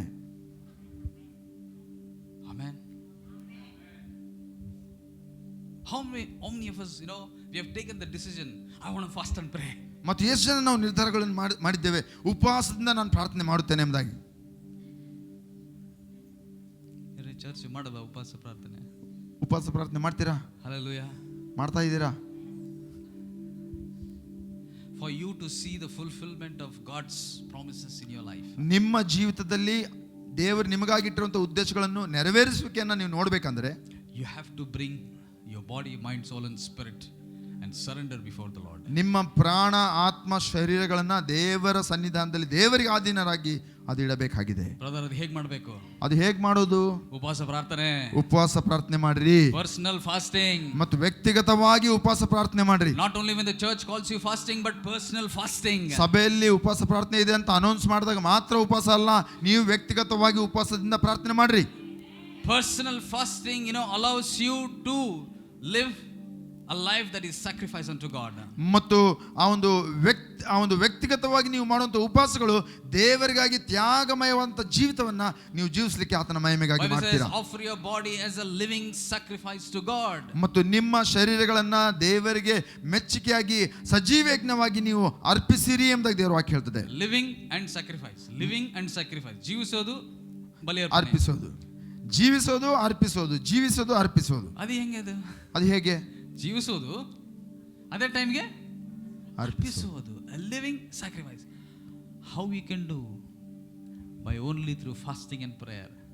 ಸಜೀವ ಯಜ್ಞವಾಗಿ ನಾವು ಉಪವಾಸಗಳನ್ನು ಮಾಡುವುದರ ಮೂಲಕವಾಗಿ ದೇವರಿಗೆ ಸಜೀವ ಯಜ್ಞವಾಗಿ ನಾವು ಅರ್ಪಿಸಬಹುದು. You are living a life in God, in Christ. Your life, you living a life in God, in Christ. ಮತ್ತು ಕ್ರಿಸ್ತನಲ್ಲಿ ನಿಮ್ಮ ಒಂದು ಈ ಜೀವಿತ ನೀವು ಬಾಳುತ್ತಾ ಬದುಕುತ್ತಾ, you are sacrificing your flesh, your desires, your will, what you want to do before the Lord through fasting. ಮತ್ತು ಉಪವಾಸಗಳಲ್ಲಿ ನಿಮ್ಮ ಶರೀರ ನೀವು ಬಯಸುವಂತ ನಿಮ್ಮ ಆಶೆಗಳನ್ನ ನೀವು ಅದನ್ನ ತಳ್ಳಿ ಹಾಕುತ್ತಾ ದೇವರ ಒಂದು ಉದ್ದೇಶಗಳನ್ನು ನೀವು ಜೀವಿಸ್ತೀರಾ. Then I will be able to come to a position and say, Lord, here I am. Lord, I am ready to do your will. ಮತ್ತು ಆಗ ಮಾತ್ರ ನಾವು ಎಂಥ ಸ್ಥಾನಕ್ಕೆ ಬರ್ತೇವೆ ಅಂದ್ರೆ, ದೇವರೇ ಸ್ವಾಮಿ, ಈಗೋ ನಾನು ಇಲ್ಲಿ ಸಿದ್ಧವಾಗಿದ್ದೇನೆ, ನಿನಗಾಗಿ ನಿನ್ನ ಮಹಿಮೆಗಾಗಿ ನಾನು ಜೀವಿಸುತ್ತೇನೆ ಅಂತ ಹೇಳುವಂತ ಒಂದು ಮಟ್ಟಕ್ಕೆ ನೀವು ಬರುತ್ತೀರಾ. We have to tune our mind, our hearts in the presence of the Lord through fasting and prayer to seek the will of the Lord. ಮತ್ತು ಉಪವಾಸಗಳ ಮೂಲಕವಾಗಿ ದೇವರ ಸನ್ನಿಧಾನದಲ್ಲಿ ನಮ್ಮನ್ನು ನಾವು ಇರಿಸಿಕೊಂಡು ನಾವು ಆ ಒಂದು ರೀತಿಯಲ್ಲಿ ದೇವರಿಗೆ ನಾವು ಆತನ ಹುಡುಕುವುದಕ್ಕಾಗಿ ಆತನ ಸನ್ನಿಧಾನದಲ್ಲಿ ಬರಬೇಕಾಗಿದೆ. Hallelujah. Hallelujah. And now when the plan of God was about to take place in the Garden of Eden, ಮತ್ತು ಆ ಒಂದು ಏದೆನ್ ತೋಟದಲ್ಲಿ ದೇವರ ಒಂದು ಉದ್ದೇಶಗಳು ಪ್ರಾರಂಭ ಆಗ್ತಿರಬೇಕಾದರೆ the devil, the Satan came and deceived. ಮತ್ತು ಸೈತಾನನು ಅವಳನ್ನು ಆತನು ವಂಚಿಸುತ್ತಾನೆ, ಮೋಸಕ್ಕೊಳ ಮಾಡುತ್ತಾನೆ. And then we know the whole story that Adam fell. ಮತ್ತು ನಮಗೆ ಇಡೀ ಕತೆ ಗೊತ್ತು. ಆ ಒಂದು ಪಾಪದಿಂದ ಆದಾಮನು ಬಿದ್ದು ಹೋದನು ದೇವರ ದೃಷ್ಟಿಯಲ್ಲಿ. And then the Bible says the Lord put Adam and Eve out of the Garden of Eden. ಮತ್ತು ಆದಾಮ ಅವಳನ್ನು ದೇವರು ಆ ಒಂದು ಏದೇನೋ ಆಶೀರ್ವಾದ ತೋಟದಿಂದ ಹೊರಗಡೆ ಹಾಕಿದನು. And then the Bible says that whole earth became evil, doing evil. Every heart was evil in the sight of God. ಮತ್ತು ಇಡೀ ಜಗತ್ತಿನಲ್ಲಿ ಆ ಒಂದು ಏನು ದುಷ್ಟತನ ಹೆಚ್ಚಾಗುತ್ತಾ ಹೋಯಿತು, ದೇವರಿಗೆ ವಿರೋಧವಾದದ್ದು ಎಲ್ಲರಲ್ಲಿ ಅಲ್ಲಿ ನಾವು ಲೋಕದಲ್ಲಿ ಕಾಣುತ್ತೇವೆ. The Bible says there was nobody. Every heart was deceptive and evil, doing evil, wicked things in the sight of God. ಮತ್ತು ದೇವರ ದೃಷ್ಟಿಯಲ್ಲಿ ಅಲ್ಲಿ ಕೆಟ್ಟದನ್ನೇ ಜನರು ಮಾಡುತ್ತಾ ಹೋದರು, ಕೆಟ್ಟದನ್ನು ಮಾಡ್ತಾ ಇದ್ದರು. ಈ ಒಳ್ಳೆಯದು ಅಲ್ಲಿ ಇರಲೇ ಇಲ್ಲ. The plan that was to take place in the Garden of Eden, now that is closed, over. ಆ ಏದೇನು ತೋಟದಲ್ಲಿ ಯಾವ ದೇವರ ಒಂದು ಪ್ರಣಾಳಿಕೆ ಯೋಜನೆ ಅದು ಜರುಗಬೇಕಾಗಿತ್ತು, ಪ್ರಾರಂಭವಾಗಬೇಕಾಗಿತ್ತು, ಅದು ಸಂಪೂರ್ಣವಾಗಿ ಮುಕ್ತಾಯ ಆಯಿತು. Now everybody becoming evil and doing all kind of evil. ಮತ್ತು ಎಲ್ಲರೂ ಆ ಒಂದು ಕೆಟ್ಟದನ್ನೇ ಮಾಡ್ತಾ ಹೋಗ್ತಾ ಇದ್ದಾರೆ, ಆ ಒಂದು ದುಷ್ಟತನವೇ ಅಲ್ಲಿ ಕಾಣ್ತಾ ಇದೆ. But there was one person, the Bible says in Genesis 16 that Noah found favor in the sight of God. ಮತ್ತು ನಾವು ನೋಡ್ತೇವೆ ಆ ಆದಿಕಾಂಡದಲ್ಲಿ ಆ ನೋವ ಅನ್ನುವಂತ ವ್ಯಕ್ತಿಯು ದೇವರ ದೃಷ್ಟಿಯಲ್ಲಿ ಮೆಚ್ಚುಗೆಯನ್ನು ಆತನು ಕಂಡುಕೊಂಡನು. And then the Lord said to Noah, you're going to build an ark, you're going to bring your family, bring in all the animals, all the living creatures inside that boat. ಮತ್ತು ನೋವನಿಗೆ ದೇವರು ಯೋಜನೆಯನ್ನು ಕೊಡ್ತಾನೆ, ಎಲ್ಲ ಒಂದು ಪ್ರಾಣಿ ಪಶುಗಳನ್ನ ನೀನು ಒಂದು ನಾವೆಯಲ್ಲಿ ಒಳಗಡೆ ತರಬೇಕು ಎಂಬುದಾಗಿ ಆತನಿಗೆ ಯೋಜನೆಯನ್ನು ಕೊಟ್ಟನು. And then Noah started building the ark. That's his purpose. ಮತ್ತು ನಾವೇನು ಕಟ್ಟುವುದೇ ನೋವನ ಒಂದು ಆ ಉದ್ದೇಶಗಳಾಗಿತ್ತು. Only one purpose now, Noah building an ark. ಮತ್ತು ನಾವೇನು ಕಟ್ಟುತ್ತಾ ಇದ್ದಾನೆ ನೋವ, because there's going to be a great flood that is coming. ಮತ್ತು ದೊಡ್ಡ ಒಂದು ಪ್ರಳಯ ಬರ್ತಾ ಇದೆ ಮುಂದೆ ಎಂಬುದಾಗಿ ಆತನು all the people coming in laughing. Noah, what useless job you're doing. ಮತ್ತು ಎಲ್ಲರೂ ಹಾಸ್ಯಾಸ್ಪದವಾಗಿ ನಗುತ್ತಾ ಇದ್ದಾರೆ. ಅವನಿಗೆ ಹೇಳ್ತಾ ಇದ್ದಾರೆ, ಯಾವ ಪ್ರಳಯ ಬರ್ತಪ್ಪ ಬಿಡುವ ಎಂಬುದಾಗಿ ಅವನನ್ನು ಹಾಸ್ಯ ಮಾಡ್ತಾ ಇದ್ದಾರೆ. Ballari not rained for 25 years, what it's going to rain today? ಮತ್ತು 25 ವರ್ಷಗಳಾಯ್ತು ಬಳ್ಳಾರಿಯಲ್ಲಿ ಒಳ್ಳೆ ಮಳೆಗಳೇ ಆಗಿಲ್ಲ, ನೀನೇನು ಹೇಳ್ತಿದ್ದೆ ಮಳೆ ಬಗ್ಗೆ ಅಂತ ಅವ್ರು ಹಾಸ್ಯ ಮಾಡಿರಬಹುದು. Rice rate has gone up because no rain. ಮತ್ತು ಮಳೆ ಇಲ್ಲದ ಕಾರಣ ಅಕ್ಕಿ ಬೆಲೆ ಸಹ ಹೆಚ್ಚಾಗ್ಬಿಟ್ಟಿದೆ. Everything is going up. ಮತ್ತು ಎಲ್ಲವೂ ಹೆಚ್ಚಿಗೆ ಆಗ್ತಾ ಇದೆ. Now there is dams are drying up. ಮತ್ತು ಅಲ್ಲಿ ಆ ಒಂದು ಡ್ಯಾಮ್ಗಳು ಒಣಗಿ ಹೋಗ್ತಾ ಇವೆ. You are building a boat. ಮತ್ತು ನೀನು ಇಂಥ ಒಂದು ಸಮಯದಲ್ಲಿ ನಾವೇ ಕಟ್ತೀಯಾ? What foolish fellow you are. ಎಂತ ಮೂರ್ಖ ನೀನು, ಶತಮೂರ್ಖ. When you're doing the purpose of God, people will come and tell you you're a foolish man. ಮತ್ತು ದೇವರ ಉದ್ದೇಶಗಳನ್ನು ನೀನು ನೆರವೇರಿಸಬೇಕಾದ್ರೆ ಜನರು ಬಂದು ಹೇಳ್ತಾರೆ ಮೂರ್ಖ ಎಂಬುದಾಗಿ ಹೇಳ್ತಾರೆ. ಮೂರ್ಖ ಸಂಪಾದಿಸೋ ಮೂರ್ಖ. ಮತ್ತು ಮೂರ್ಖ ನೆರವೇರಿಸುವಾಗ ಸಂಪಾದಿಸೋ ಏನು ಫುಲ್ ಟೈಮ್ ಬರ್ತೀಯಾ, ಸಂಪಾದಿಸೋ ಫುಲ್ ಟೈಮ್ ಬರ್ತೀಯಾ ಎಂಬುದಾಗಿ ಆ ರೀತಿಯಲ್ಲಿ ಜನರು ಹೇಳುವವರಾಗಿದ್ದಾರೆ. See, Look at that fellow, how is having a good job, he's going in a good car. ಅವ್ನು ನೋಡು ಚೆನ್ನಾಗಿ ಕೆಲಸ ಮಾಡ್ತಾನೆ, ಕಾರಲ್ಲಿ ಆಟಾಡ್ತಾನೆ, ನೋಡಿ ಹೆಂಗೆ ಚೆನ್ನಾಗಿ ಜಾಣ ಆಗ್ಬಿಟ್ಟಿದ್ದಾನೆ. ನೀನೇನು ಬೈಬಲ್ ಬೈಬಲ್ ಬೈಬಲ್ ಬೈಬಲ್ ಅಂತ ಹೋಗ್ತೀಯಾ? ಬೈಬಲ್ ಇಟ್ಕೊಂಡು ನೀನು ಬೈಬಲ್ ಬೈಬಲ್ ಅಂತ ಎಲ್ಲಿ ಹೋಗ್ತೀಯಾ? Have you come across like that? ಮತ್ತು ಅಂತ ಒಂದು ಪರಿಸ್ಥಿತಿನ ನೀವು ಎದುರಾಗಿದ್ದೀರಾ? Right. ಹೌದಾ? When you are doing the will of God and the purpose of God, ಮತ್ತು ನೀವು ದೇವರ ಉದ್ದೇಶಗಳನ್ನು ನೆರವೇರಿಸಿ ಅದನ್ನು ಪೂರೈಸಬೇಕೆಂಬುದಾಗಿರುವಾಗ people will see it. ಮತ್ತು ಜನರು ಅದನ್ನು ನೋಡುತ್ತಾರೆ. People will see it. ಜನರು ನೋಡುತ್ತಾರೆ. And people will approve of it. ಮತ್ತು ಜನರು ಅದನ್ನು ಮೆಚ್ಚುತ್ತಾರೆ, ಅದನ್ನ ಹಾರೈಸುತ್ತಾರೆ. Yeah, because God has approved the calling on your life. ಯಾಕೆಂದರೆ ದೇವರು ನಿಮ್ಮ ಮೇಲೆ ಅಂತ ಒಂದು ಕರೆಯನ್ನು ಇರಿಸಿದ್ದಾನೆ. Hallelujah. Hallelujah. When Noah was building, the Bible says Noah took everybody in the ark and the boat started floating. The rain came, the entire earth was destroyed. ಮತ್ತು ನಾವೇನು ಕಟ್ಟುವುದನ್ನು ಪೂರ್ತಿ ಮಾಡಿ ನೋವನ್ನು ಎಲ್ಲ ಪ್ರಾಣಿಗಳನ್ನು ಒಳಕ್ಕೆ ಹಾಕೊಂಡು ಆತನು ಮುಚ್ಚಿದಾಗ ಆ ನಾವೇ ನೀರಿನ ಮೇಲೆ ತೇಲಲಿಕ್ಕೆ ಪ್ರಾರಂಭವಾಯಿತು. ಇಡೀ ಒಂದು ಜಗತ್ತಿನಲ್ಲಿ ಪ್ರಳಯ ಎಲ್ಲವೂ ನಾಶವಾಯಿತು. And at the end of the story, the ark came to an end, and the Lord said to Noah, saying, be fruitful and multiply. Is the same words he spoke to Adam. God is speaking to Noah again, be fruitful and multiply. ಮತ್ತು ಯಾವ ಒಂದು ವಾಗ್ದಾನವನ್ನ ಆದಾಮನ ಅವಳಿಗೆ ದೇವರು ನೀನು ಗುಣಿಸಿರಿ ಫಲಿಸಿರಿ ಅಂತ ಹೇಳಿದನೋ, ಅದೇ ಒಂದು ವಾಗ್ದಾನವನ್ನ ನಾವೇ ಕಟ್ಟಿ ಆತನು ಆ ಒಂದು ಪ್ರಳಯ ಎಲ್ಲ ಬಂದು ನಿಂತ ಮೇಲೆ ಅಲ್ಲಿ ಆತನು ಪುನಃ ನೋವನಿಗೆ ಹೇಳ್ತಾನೆ, ನೀನು ಗುಣಿಸು ಫಲಿಸು ಎಂಬುದಾಗಿ ಅದೇ ಉದ್ದೇಶಗಳನ್ನ ಅವನಿಗೆ ಸಹ ಹೇಳುತ್ತಾನೆ. The same purpose which was given to Adam and Eve, the same purpose God is continuing to do it. ಮತ್ತು ಯಾವ ಒಂದು ಉದ್ದೇಶಗಳನ್ನ ಒಂದು ಆದಾಮ ಅವಳ ಮೇಲೆ ಆತನು ಇಟ್ಟಿದ್ದನೋ ಅದೇ ಒಂದು ಉದ್ದೇಶಗಳನ್ನ ನೋವನ ಮೂಲಕ ಆತನು ಮುಂದುವರಿಸುತ್ತಾನೆ. But again the Bible says the descendants of Noah began to grow. ಮತ್ತು ಆ ನೋವನ ಒಂದು ಜನಾಂಗ ಪೀಳಿಗೆ ಅಲ್ಲಿ ಬೆಳೀತಾ ಹೋಯಿತು ಎಂದು ನಾವು ನೋಡ್ತೇವೆ. Noah is dead and gone. ಮತ್ತು ನೋವ ಈಗ ಸತ್ತನು, ಆತನು ಇಲ್ಲ. But there is nobody there again in the Bible we can see where God can continue his purpose. ಮತ್ತು ಅಲ್ಲಿ ಭೂಮಿಯ ಮೇಲೆ ಯಾರು ಆ ದೇವರ ಉದ್ದೇಶಗಳನ್ನು ನೆರವೇರಿಸುವಂತವರು, ಅದನ್ನು ಹಾರೈಸುವಂತವರು ಯಾರು ಇರಲಿಲ್ಲ. But in Genesis chapter 12, ಮತ್ತು ಆದಿಕಾಂಡ 12ನೇ ಅಧ್ಯಾಯದಲ್ಲಿ, Genesis chapter, very important scripture in the Bible, Genesis chapter 12, ಬಹಳ ಪ್ರಾಮುಖ್ಯವಾದ ಒಂದು ವಚನ ಭಾಗ ದೇವರ ವಾಕ್ಯದಲ್ಲಿ ಮತ್ತು ಆದಿಕಾಂಡ 12ನೇ ಅಧ್ಯಾಯದಲ್ಲಿ ನಾವು ನೋಡ್ತೇವೆ. Now the Lord said to Abraham, ಮತ್ತು ಈಗ ಅಬ್ರಹಾಮನಿಗೆ ದೇವರು ನುಡಿತಾ ಇದ್ದಾನೆ. 1 and 2 3 4 5. ಯೆಹೋವನು ಅಬ್ರಹಾಮನಿಗೆ, ನೀನು ಸ್ವದೇಶವನ್ನು ಬಂಧು ಬಳಗವನ್ನು ತಂದೆ ಮನೆಯನ್ನು ಬಿಟ್ಟು ನಾನು ತೋರಿಸುವ ದೇಶಕ್ಕೆ ಹೊರಟು ಹೋಗು. ನಾನು ನಿನ್ನನ್ನು ದೊಡ್ಡ ಜನಾಂಗವಾಗುವಂತೆ ಮಾಡಿ ಆಶೀರ್ವದಿಸಿ ನಿನ್ನ ಹೆಸರನ್ನು ಪ್ರಖ್ಯಾತಿಗೆ ತರುವೆನು. Number 3, ನೀನು ಆಶೀರ್ವಾದ ನಿಧಿಯಾಗುವಿ. ನಿನ್ನನ್ನು ಹರಸುವವರನ್ನು ಹರಸುವೆನು, ನಿನ್ನನ್ನು ಶಪಿಸುವವರನ್ನು ಶಪಿಸುವೆನು. ನಿನ್ನ ಮೂಲಕ ಭೂಲೋಕದ ಎಲ್ಲಾ ಕುಲದವರಿಗೂ ಆಶೀರ್ವಾದ ಉಂಟಾಗುವುದು ಎಂದು ಹೇಳಿದನು. ಸಾಕು. ನಿನ್ನ ಮೂಲಕ ಅನೇಕ families, people will be blessed through you. ನಿನ್ನ ಮೂಲಕವಾಗಿ ಅಬ್ರಹಾಮನೇ ಅನೇಕ ಎಲ್ಲ ದೇಶದ ಒಂದು ಜನಾಂಗದವರು ಮತ್ತು ಕುಟುಂಬಸ್ಥರು ನಿನ್ನಲ್ಲಿ ಆಶೀರ್ವದಿಸಲ್ಪಡುತ್ತಾರೆ. ಹಲ್ಲೆಲೂಯಾ.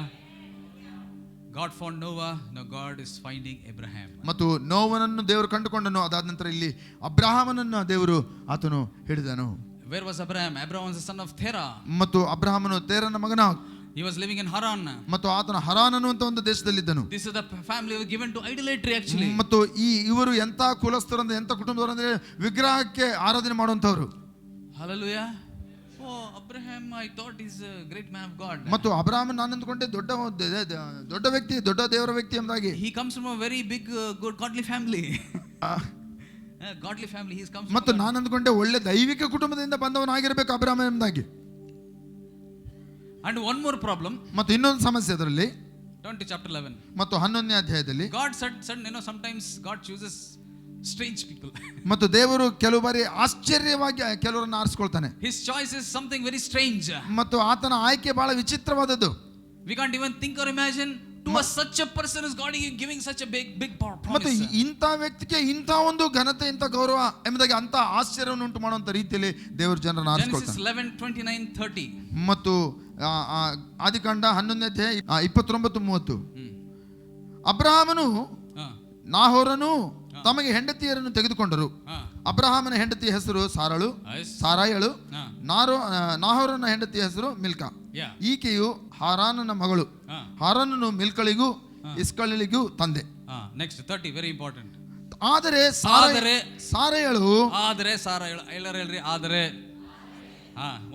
ಸಾರಾಯಳು ಬಂಜೆಯಾದದ್ದರಿಂದ ಮಕ್ಕಳಿಲ್ಲದೆ ಇದ್ದಳು.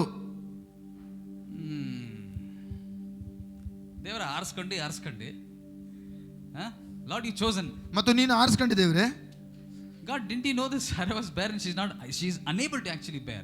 ಮತ್ತು ಆಕೆ ಬಂಜೆತನ ಇರುವ ಕಾರಣದಿಂದ ಆಕೆ ಮಕ್ಕಳು ಆಗೋದಿಲ್ಲ ಅಂತ ದೇವ್ರಿಗೆ ಗೊತ್ತಿರಲಿಲ್ವಾ? She's lost the capacity to bear children. ಮತ್ತು ಮಕ್ಕಳು ಆಗಲಿಕ್ಕೆ ಸಾಮರ್ಥ್ಯ ಇಲ್ಲ ಅವಳಿಗೆ. To such a kind of a family, the Lord is promising, I will bless you and make you a great nation. ಮತ್ತು ಇಂಥ ಒಂದು ಕುಟುಂಬಸ್ಥರನ್ನ ದೇವರು ಆರಿಸಿಕೊಂಡು ಅವರನ್ನು ಆಶೀರ್ವಾದ ಮಾಡ್ತಾ ಇದ್ದಾನೆ. ಮತ್ತು ನಿನ್ನ ಮೂಲಕವಾಗಿ ಜನಾಂಗಗಳನ್ನ ನಾನು ಆಶೀರ್ವಾದ ಮಾಡುತ್ತೇನೆ ಎಂಬುದಾಗಿ. ಯಾರನ್ನ ಕೇಳಿದ್ರೆ ಏನಪ್ಪ ಹುಚ್ಚದ ಇದು ಪ್ರಾಮಿಸ್ ಏನು ಹಿಂಗೈತೆ ಅಂತ. ಮತ್ತು ಈ ತರ ಒಂದು ವಾಗ್ದಾನವನ್ನ ಯಾರಾದರೂ ಅದನ್ನ ಕೇಳಿಸ್ಕೊಂಡ್ರೆ ಮತ್ತೆ ಎಂತ ಹುಚ್ಚತನ ಇದು, ಆಕೆಗೆ ಮಕ್ಕಳು ಹೇರ್ಲಿಕ್ಕೆ ಕ್ಷಮತೆ ಇಲ್ಲ, ಮತ್ತೆ ದೇವರು ಇಂಥ ಒಂದು ವಾಗ್ದಾನ. Supposing I'll come and tell you, though you know sometimes our bank balance is very low. ಮತ್ತು ಒಂದು ಕೆಲವು ಬಾರಿ ನಮ್ಮ ಬ್ಯಾಂಕ್ ಅಲ್ಲಿ ಏನು ಇರೋದಿಲ್ಲ, ಬ್ಯಾಲೆನ್ಸ್ ಇರೋದಿಲ್ಲ. Or sometimes it will not be there at all. ಮತ್ತು ಯಾವಾಗಲೂ ಇಲ್ಲದೆ ಇರಬಹುದು ಬ್ಯಾಂಕ್ ಬ್ಯಾಲೆನ್ಸ್ ಅಲ್ಲಿ. Glory ಸುನ್ನೆ, ಮಹಿಮೆ ಸುನ್ನೆ ಇರಬಹುದು. The Lord will come and tell you. ಮತ್ತು ದೇವರು ಬಂದು ಹೇಳ್ತಾನೆ, you will be a blessing to nation, you will give lakhs and crores to nation. ಮತ್ತು ನೀನು ಅನೇಕ ದೇಶಗಳಿಗೆ ಆಶೀರ್ವಾದದಾಯಕವಾಗಿರ್ತಿ ಮತ್ತು ನೀನು ಕೊಡುವವನಾಗಿರುತ್ತಿ ಅಂತ ಹೇಳ್ತಾನೆ. ಹಲೋ ದೇವ್ರೆ. ಮತ್ತು ನಾವು ಹೇಳ್ತೇವೆ ಹಲೋ ದೇವ್ರೆ. ರಾಂಗ್ ನಂಬರ್, ಪ್ಲೀಸ್ ಫೋನ್ ಇಟ್ಬಿಡಪ್ಪ. ಮತ್ತು ಇದು ರಾಂಗ್ ನಂಬರ್, ಫೋನ್ ಇಟ್ಬಿಡು. ಬ್ಯಾಂಕ್ ಅಲ್ಲಿ ಝೀರೋ. ಮತ್ತು ಬ್ಯಾಂಕ್ ಅಲ್ಲಿ ಅಲ್ಲಿ ಹಣನೇ ಇಲ್ಲ, ಬ್ಯಾಲೆನ್ಸ್ ಇಲ್ಲ, ಝೀರೋ, ಎಲ್ಲ ಸೊನ್ನೆ. ಬೇಗ ನಾನು ಹೋಗಿ ಸ್ಟೇಟ್ಮೆಂಟ್ ತರ್ತೀನಿ. ನಾನು ಸ್ಟೇಟ್ಮೆಂಟ್ ತಂದು ಕೂಡ ತೋರಿಸ್ತೀನಿ ನಿನಗೆ. ದೇವ್ರೆ will put the statement before God. God, this is my statement. ದೇವ್ರೆ ನನ್ನ ಒಂದು ಬ್ಯಾಂಕ್ ಸ್ಟೇಟ್ಮೆಂಟ್ ಇದು. The zero statement. ಮತ್ತು ಏನು ಇಲ್ಲ, ಝೀರೋ ಇದೆ. From December to March zero. ಮತ್ತು ಡಿಸೆಂಬರ್ ಇಂದ ಮಾರ್ಚ್ ವರೆಗೆ ಏನು ಇಲ್ಲ ಅದರಲ್ಲಿ. God, how on earth you are telling me that I will be a blessing to nation. ಮತ್ತು ಭೂಮಿಯಲ್ಲಿ ಇದು ಹೇಗಪ್ಪ ಸಾಧ್ಯ? ಹಿಂಗೆ ಸೊನ್ನೆ ಇದ್ದಾಗ ಹೆಂಗೆ ಕೊಡ್ಲಿಕ್ಕೆ ಸಾಧ್ಯ? How did you tell me that I will be, giving lakhs and thousands and crores of rupees to a nation? ಮತ್ತು ನಾನು ಹೇಗೆ ಈ ರೀತಿಯಲ್ಲಿ ಲಕ್ಷಾನುಗಟ್ಟಲೆ ಕೋಟಿಯನುಗಟ್ಟಲೆ ನಾನು ಕೊಡುವವನಾಗಿ ಆಶೀರ್ವಾದ ಮಾಡಲ್ಪಡುತ್ತೇನೆ? This is I'm telling in your terms today. ಮತ್ತು ನಿಮಗೆ ಈ ಒಂದು ಸನ್ನಿವೇಶದಲ್ಲಿ ಅರ್ಥವಾಗಂತ ಈ ಒಂದು ಪರಿಸ್ಥಿತಿಯಲ್ಲಿ ಹೇಳ್ತಾ ಇದ್ದೇನೆ. ಇದು ಆಶ್ಚರ್ಯಕರವಾದ ಮಾತಲ್ವಾ? ಅಲ್ಲ, ಆಶ್ಚರ್ಯವಾಗುವಂತ ಮಾತಾ ಮಾತೇ ಇದು. Zero balance, but God is telling you I will bless you. Zero balance ಇದೆ, ಆದ್ರೆ ದೇವರು ಹೇಳ್ತಾನೆ ಲಕ್ಷಾಂತರ ನೀನು ಕೊಡ್ತೀಯಾ ಆಶೀರ್ವಾದ ಅಂತ. ಫಸ್ಟ್ ಶಾಕ್ ಆಗ್ತದೆ. ಮತ್ತು ಮೊದಲು ನಮಗೆ ಆಶ್ಚರ್ಯ ಉಂಟುಪಡ್ತೇವೆ, ವಾ ಅಂತ. ಇದು ಪ್ರಾಫೆಸಿ ನನಗೇನಾ? ಇದು ನನಗೇನಾ ಪ್ರಾಫೆಸಿ? ಇಲ್ಲ ಇಲ್ಲ ಇಲ್ಲ, ಅವ್ರು ಬರ್ತಾರೆ ನೋಡಿ ಕಾರ್ನಾಗ, ಆಮೇಲೆ ಸಾರ್ ಅವ್ರಿಗೆ ಅವ್ರು ಹಿಂದ್ಗಡೆ ಕಾರಲ್ಲಿ ಬರ್ತಾರಲ್ಲ ಅವ್ರಿಗಿರ್ಬೋದು, ನನಗೆಲ್ಲ ಅಲ್ವೇನೋ ಅಂತ ಅನಿಸ್ತದೆ. ಸರ್ ಅವ್ರಿಗಾಗಲೇ ಪ್ರಾಪರ್ಟಿ ಇದೆ, ಮತ್ತು ಅವ್ರಿಗೆ ಅವಲೇ ಆಸ್ತಿ ಇದೆ, there is lands are there, ಮತ್ತು ಅಲ್ಲಿ ಭೂಮಿಗಳಿದೆ ಅವರಿಗೆ. His forefather already rich man, ಮತ್ತು ಅವರು ಪಿತೃಗಳು ಎಲ್ಲ ಆಸ್ತಿ ಮಾಡಿದ್ದಾರೆ. That is the uniqueness of God. ದೇವರ ಒಂದು ಅನನ್ಯತೆ ಅದೇ ರೀತಿಯಲ್ಲಿದೆ. God will pick a nobody and he will make you a somebody. ಮತ್ತು ದೇವರು ಏನು ಇಲ್ಲದವರನ್ನು ಆರಿಸಿಕೊಂಡು ಎಲ್ಲ ಇದ್ದವರನ್ನಾಗಿ ನಮ್ಮನ್ನು ಆಶೀರ್ವಾದ ಮಾಡುತ್ತಾನೆ. Hallelujah.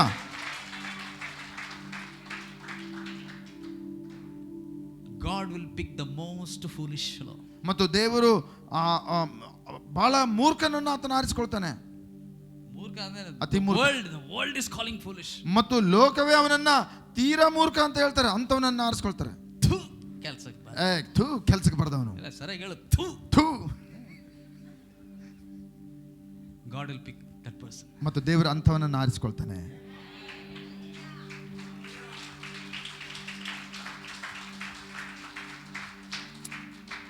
When God picks up, ಮತ್ತು ದೇವರು ಯಾವಾಗ ಆರಿಸಿಕೊಳ್ತಾನೋ, and when he makes you stand before people, ಮತ್ತು ಜನರ ಮುಂದೆ ನಿಲ್ಲುವಂತೆ ಆತನು ಮಾಡುತ್ತಾನೆ.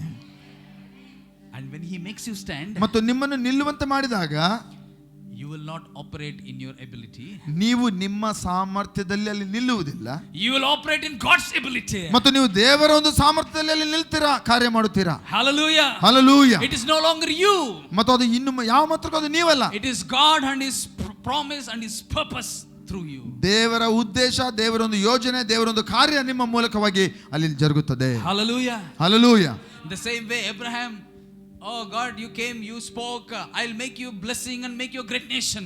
ಮತ್ತು ಅಬ್ರಹಾಮನಿಗೆ ದೇವರು ಮಾತನಾಡಿದನು ಮತ್ತು ದೇವರು ಆತನಿಗೆ ವಾಗ್ದಾನ ಮಾಡಿದನು, ನಿನ್ನನ್ನು ದೊಡ್ಡ ವ್ಯಕ್ತಿಯನ್ನಾಗಿ ಮಾಡುತ್ತೇನೆ. Okay, so right, God, Abraham got up and the Lord said, go to the land of Canaan. ಮತ್ತು ದೇವರು ಹೇಳಿದ, ನೀನು ಎದ್ದು ಈಗ ನೀನು ಕಾನಾನಿಗೆ ಹೋಗು ಎಂಬುದಾಗಿ ಅಬ್ರಹಾಮನಿಗೆ ಹೇಳ್ತಾನೆ. came with Sarai and he dwelt there. ಮತ್ತು ಅಬ್ರಹಾಮನು ಸೇರಳ ಜೊತೆಯಲ್ಲಿ ಅಲ್ಲಿ ಬರುತ್ತಾನೆ ಮತ್ತು ಅಲ್ಲಿ ನಿವಾಸ ಮಾಡುತ್ತಾನೆ. But there is one more problem. ಇಲ್ಲಿ ಇನ್ನೊಂದು ಸಮಸ್ಯೆ.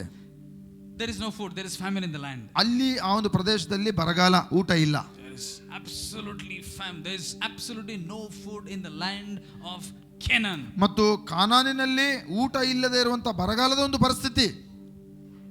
Under Canaan there is Egypt. ಮತ್ತು ಆ ಕಾನಾನಿನಿಂದ ಕೆಳಗಡೆ ಹೋದರೆ ಅಲ್ಲಿ ಐಗುಪ್ತ ದೇಶ. Abraham decided, okay, I'll go down to Egypt and find some food. ಮತ್ತು ಅಬ್ರಹಾಮ ಅಂದ್ಕೊಳ್ತಾನೆ, ನಾನು ಐಗುಪ್ತಕ್ಕೆ ಕೆಳಗಿಳಿದು ಹೋಗಿ ನಾನು ಊಟವನ್ನು ಸಂಪಾದಿಸ್ತೇನೆ ಅಥವಾ ತೆಗೆದುಕೊಂಡು ಬರುತ್ತೇನೆ ಎಂಬುದಾಗಿ. And now Abraham got the promise. ಮತ್ತು ಅಬ್ರಹಾಮನಿಗೆ ವಾಗ್ದಾನ ಇದೆ. And then Abraham is kind of saying yes to the promise. ಮತ್ತು ಆ ದೇವರ ಉದ್ದೇಶಗಳಿಗೆ ಹೌದು ಆಮೆನ್ ಎಂಬುದಾಗಿ ಹೇಳ್ತಾ ಇದ್ದಾನೆ, ಯೋಜನೆಗೆ. But there's a famine, he went down to Egypt. ಆದರೆ ಆ ಬರಗಾಲ ಇದ್ದ ಪರಿಸ್ಥಿತಿಯಿಂದ ಆತನು ಈಗ ಐಗುಪ್ತಕ್ಕೆ ಹೋಗ್ತಾನೆ. Now God chose Abraham, not Abraham chose God.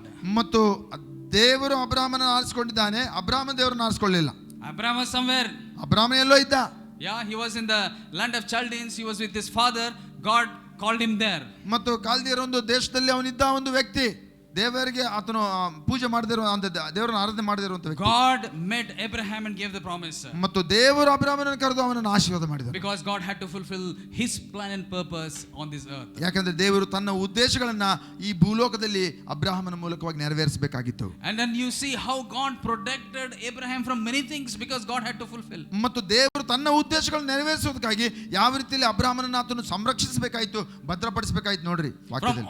From all danger God protected Abraham. ಮತ್ತು ಎಲ್ಲ ಒಂದು ಭೀಕರ ಪರಿಸ್ಥಿತಿಗಳಿಂದ ದೇವರು ಅವನನ್ನು ಕಾಪಾಡಿದನು. And then when the Bible says he went down to Egypt, ಮತ್ತು ಅವನು ಐಗುಪ್ತಕ್ಕೆ ಕೆಳಗೆ ಹೋದಾಗ there was king of Pharaoh. ಮತ್ತು ಅಲ್ಲಿ ಫರೋನ್ ಅನ್ನುವಂತ ಅರಸನಿದ್ದಾನೆ. Abraham thought, ಮತ್ತು ಅಬ್ರಹಾಮ ಅಂದುಕೊಂಡ, if I tell this is my wife because she is good looking, Pharaoh will kill me and take my wife as his wife. ಮತ್ತು ಸಾರಾಳು ಸುಂದರವಾಗಿದ್ದ ಕಾರಣವಾಗಿ ಅವಳು ನನ್ನ ಹೆಂಡತಿ ಅಂತ ಹೇಳಿಬಿಟ್ರೆ ನನ್ನನ್ನು ಕೊಂದು ಅವಳನ್ನು ತೆಗೆದುಕೊಂಡು ಹೋಗ್ತಾರೆ ಅಂತ ಹೇಳ್ಬಿಟ್ಟು ಆ ಕಾರಣಕ್ಕಾಗಿ he told a lie. ಮತ್ತು ಒಂದು ಸುಳ್ಳನ್ನು ಹೇಳಬೇಕಾಯಿತು. He told a lie. ಅವನು ಸುಳ್ಳು ಹೇಳ್ತಾನೆ ತನ್ನ Oh, she is my sister.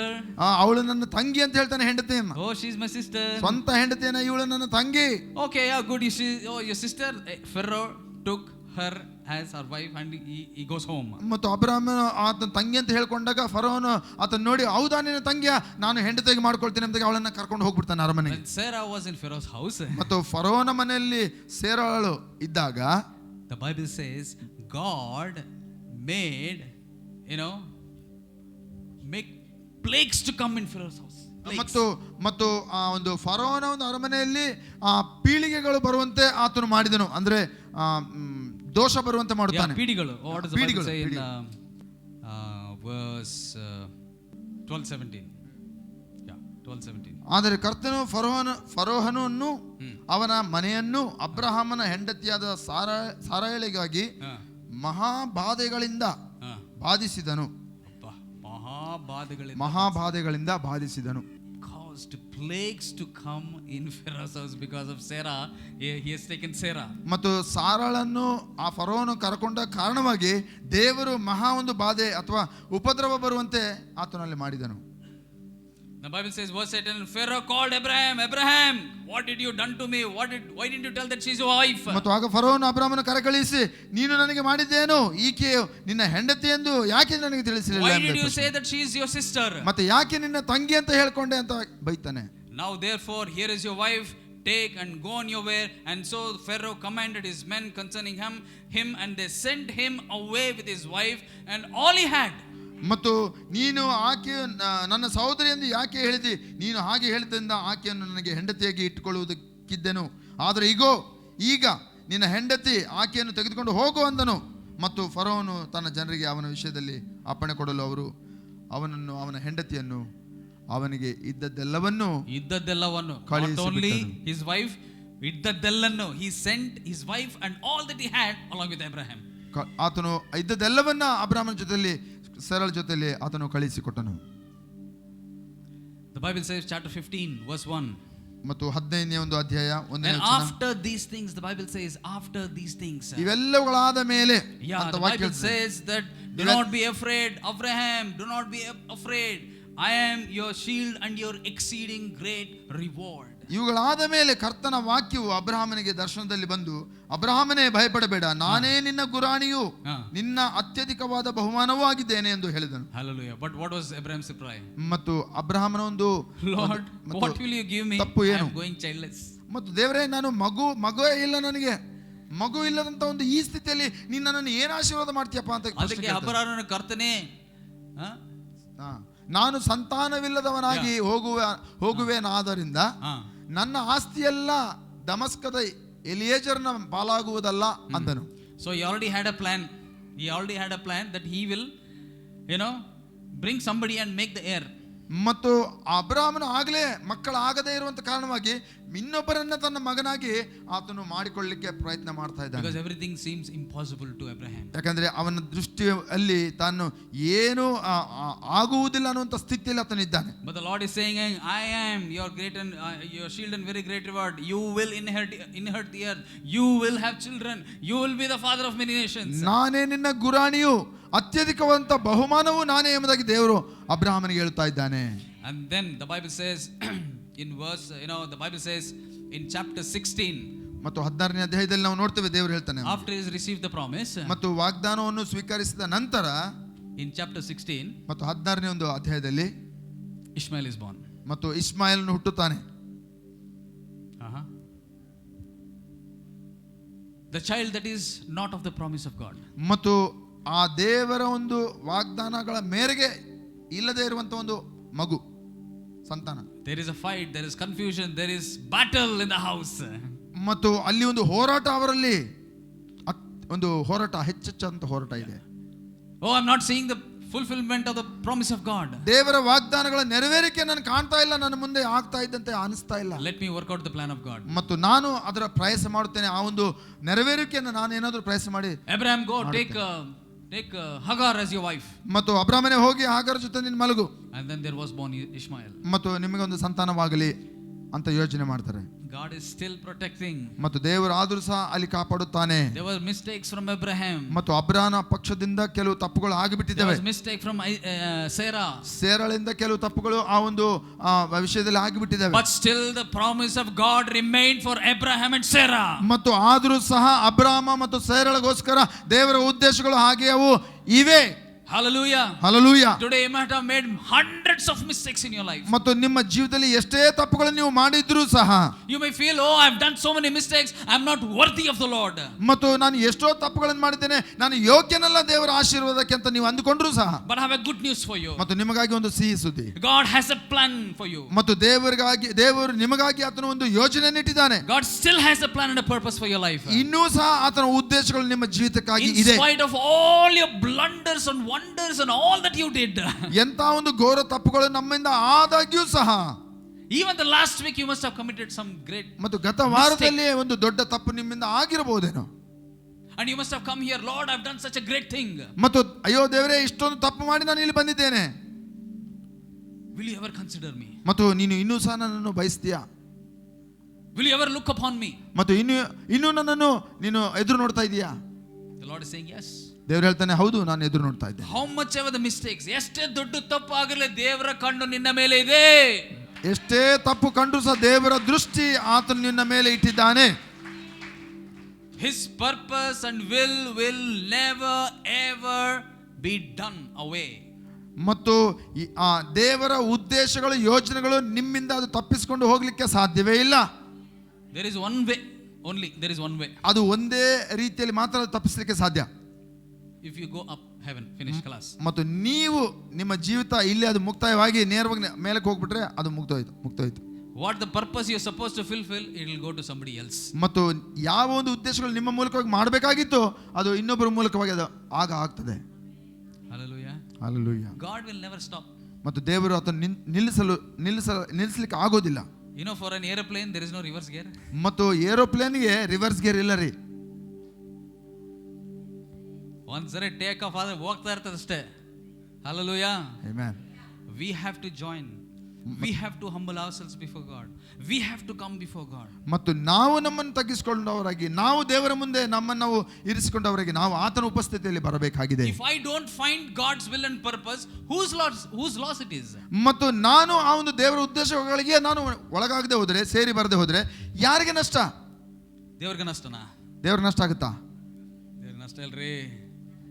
God is above. He is enthroned. He is there. He is sitting. He is sovereign. He is King of Kings. He is Lord of Lords. ಆತನು ಸರ್ವಶಕ್ತನು, ಎಲ್ಲದರ ಮೇಲೆ ದೇವರಾಗಿದ್ದಾನೆ, ಆತನು ಆಳುತ್ತಾನೆ. ಇನ್ನು ಆತನಿಗೆ ಯಾವ ಒಂದು ನಷ್ಟವಿಲ್ಲ. The Lord says, I have given you the word. ಮತ್ತು ನಾನು ನಿನಗೆ ಆ ಒಂದು ವಾಗ್ದಾನವನ್ನು, ವಾಕ್ಯವನ್ನು ಕೊಟ್ಟಿದ್ದೇನೆ. I have given you the anointing. ಮತ್ತು ನಿಮಗೆ ನಾನು ಅಭಿಷೇಕವನ್ನು ಕೊಟ್ಟಿದ್ದೇನೆ. I have given you the church. ಮತ್ತು ನಿನಗೆ ಆ ಸಭೆಯನ್ನು ಕೊಟ್ಟಿದ್ದೇನೆ. I have given you the servants of God. ಮತ್ತು ನಿನಗೆ ಆ ಸೇವಕರುಗಳನ್ನು ಕೊಟ್ಟಿದ್ದೇನೆ. I have given you the prophets of God. ಮತ್ತು ನಿನಗೆ ಆ ಒಂದು ಪ್ರವಾದಿಗಳನ್ನು ಕೊಟ್ಟಿದ್ದೇನೆ. I have given you the teachers, the apostles.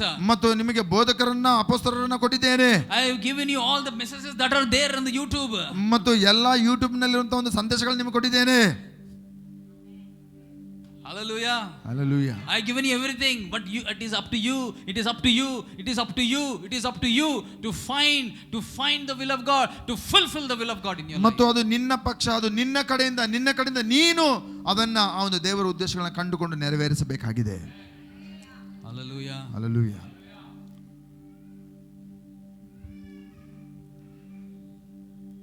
Abraham was 86 years old when Ishmael was born.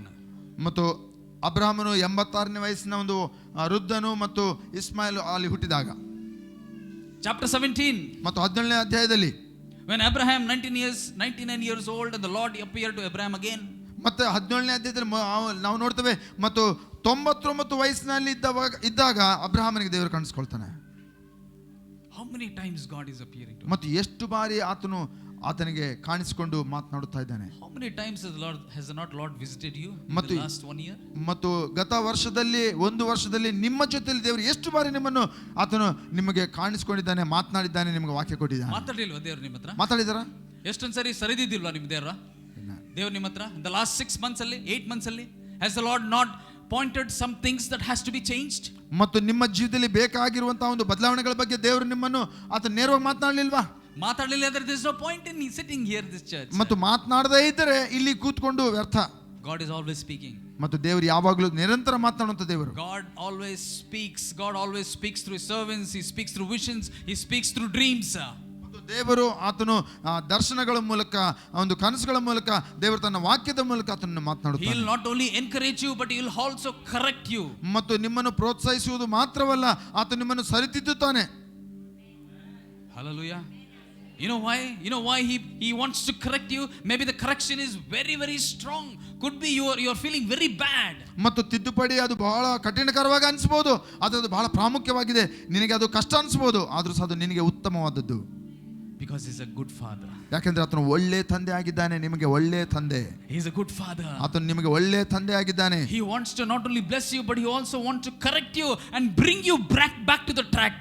ಮತ್ತು ನಿಮ್ಮನ್ನು ಆಶೀರ್ವಾದ ಮಾಡುವುದು ಮಾತ್ರವಲ್ಲ, ಮತ್ತು ನಿಮ್ಮನ್ನು ತಿದ್ದಿ ಮತ್ತು ನಿಮ್ಮನ್ನು ಹಿಂತಿರುಗಿ ಆತನ ಉದ್ದೇಶಗಳಿಗೆ ಕರೆತರಲು ಬಯಸ್ತಾನೆ. The problem is we always go off the track.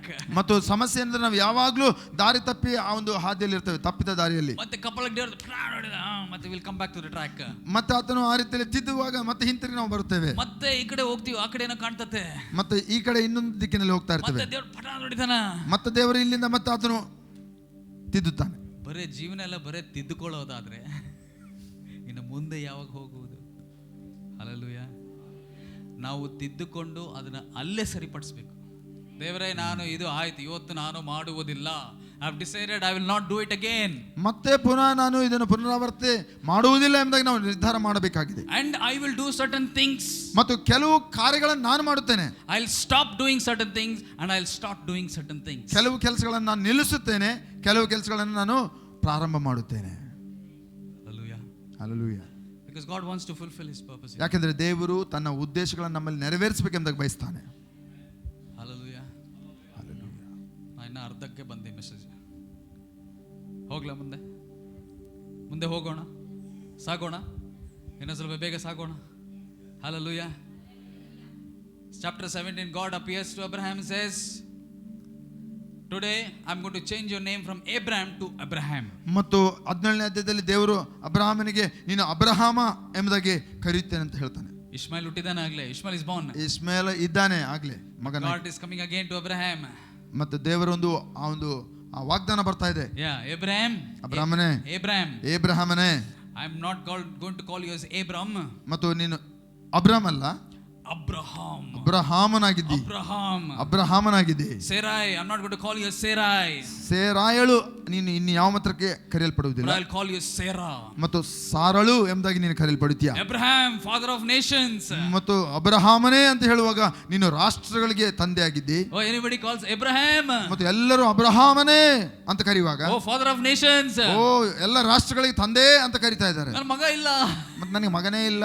but you are calling by faith Abraham. ಆದ್ರೆ ನೀವು ಕರಿತಾ ಇದ್ದೀರಿ ನಂಬಿಕೆಯಿಂದ, ನೀನು ಅಬ್ರಹಾಮನೇ ಅಂತ. ಓ ಸಾರಾ, ಓ ಸಾರಳೆ. that is the promise of God. ಅದು ದೇವರ ವಾಗ್ದಾನವಾಗಿದೆ. They were holding to the promise of God. ಅವರು ಆ ವಾಗ್ದಾನಗಳನ್ನು ಹಿಡಿದಿಟ್ಕೊಂಡಿದ್ದರು. And then finally in after doing all this, ಮತ್ತು ಇವೆಲ್ಲ ಮಾಡಿದ ನಂತರವೂ ಸಹ again in chapter 20, ಮತ್ತು 21ನೇ ಅಧ್ಯಾಯದಲ್ಲಿ ಮತ್ತೆ ಪುನಃ there is one more mistake. ಮತ್ತೆ ಇನ್ನೊಂದು ಸಮಸ್ಯೆ ಅಲ್ಲಿ ಬರ್ತದೆ. ಇದೇನಪ್ಪ ಇದು? Abraham, what is happening? ಮತ್ತು ಅಬ್ರಹಾಮನೇ ಈಗ ಏನಾಗ್ತಾ ಇದೆ ನಿನಗೆ? And the Bible says Abraham journeyed from verse 1, Abraham journeyed there from south and dwelt among Kadesh and Shur and stayed in Gerar.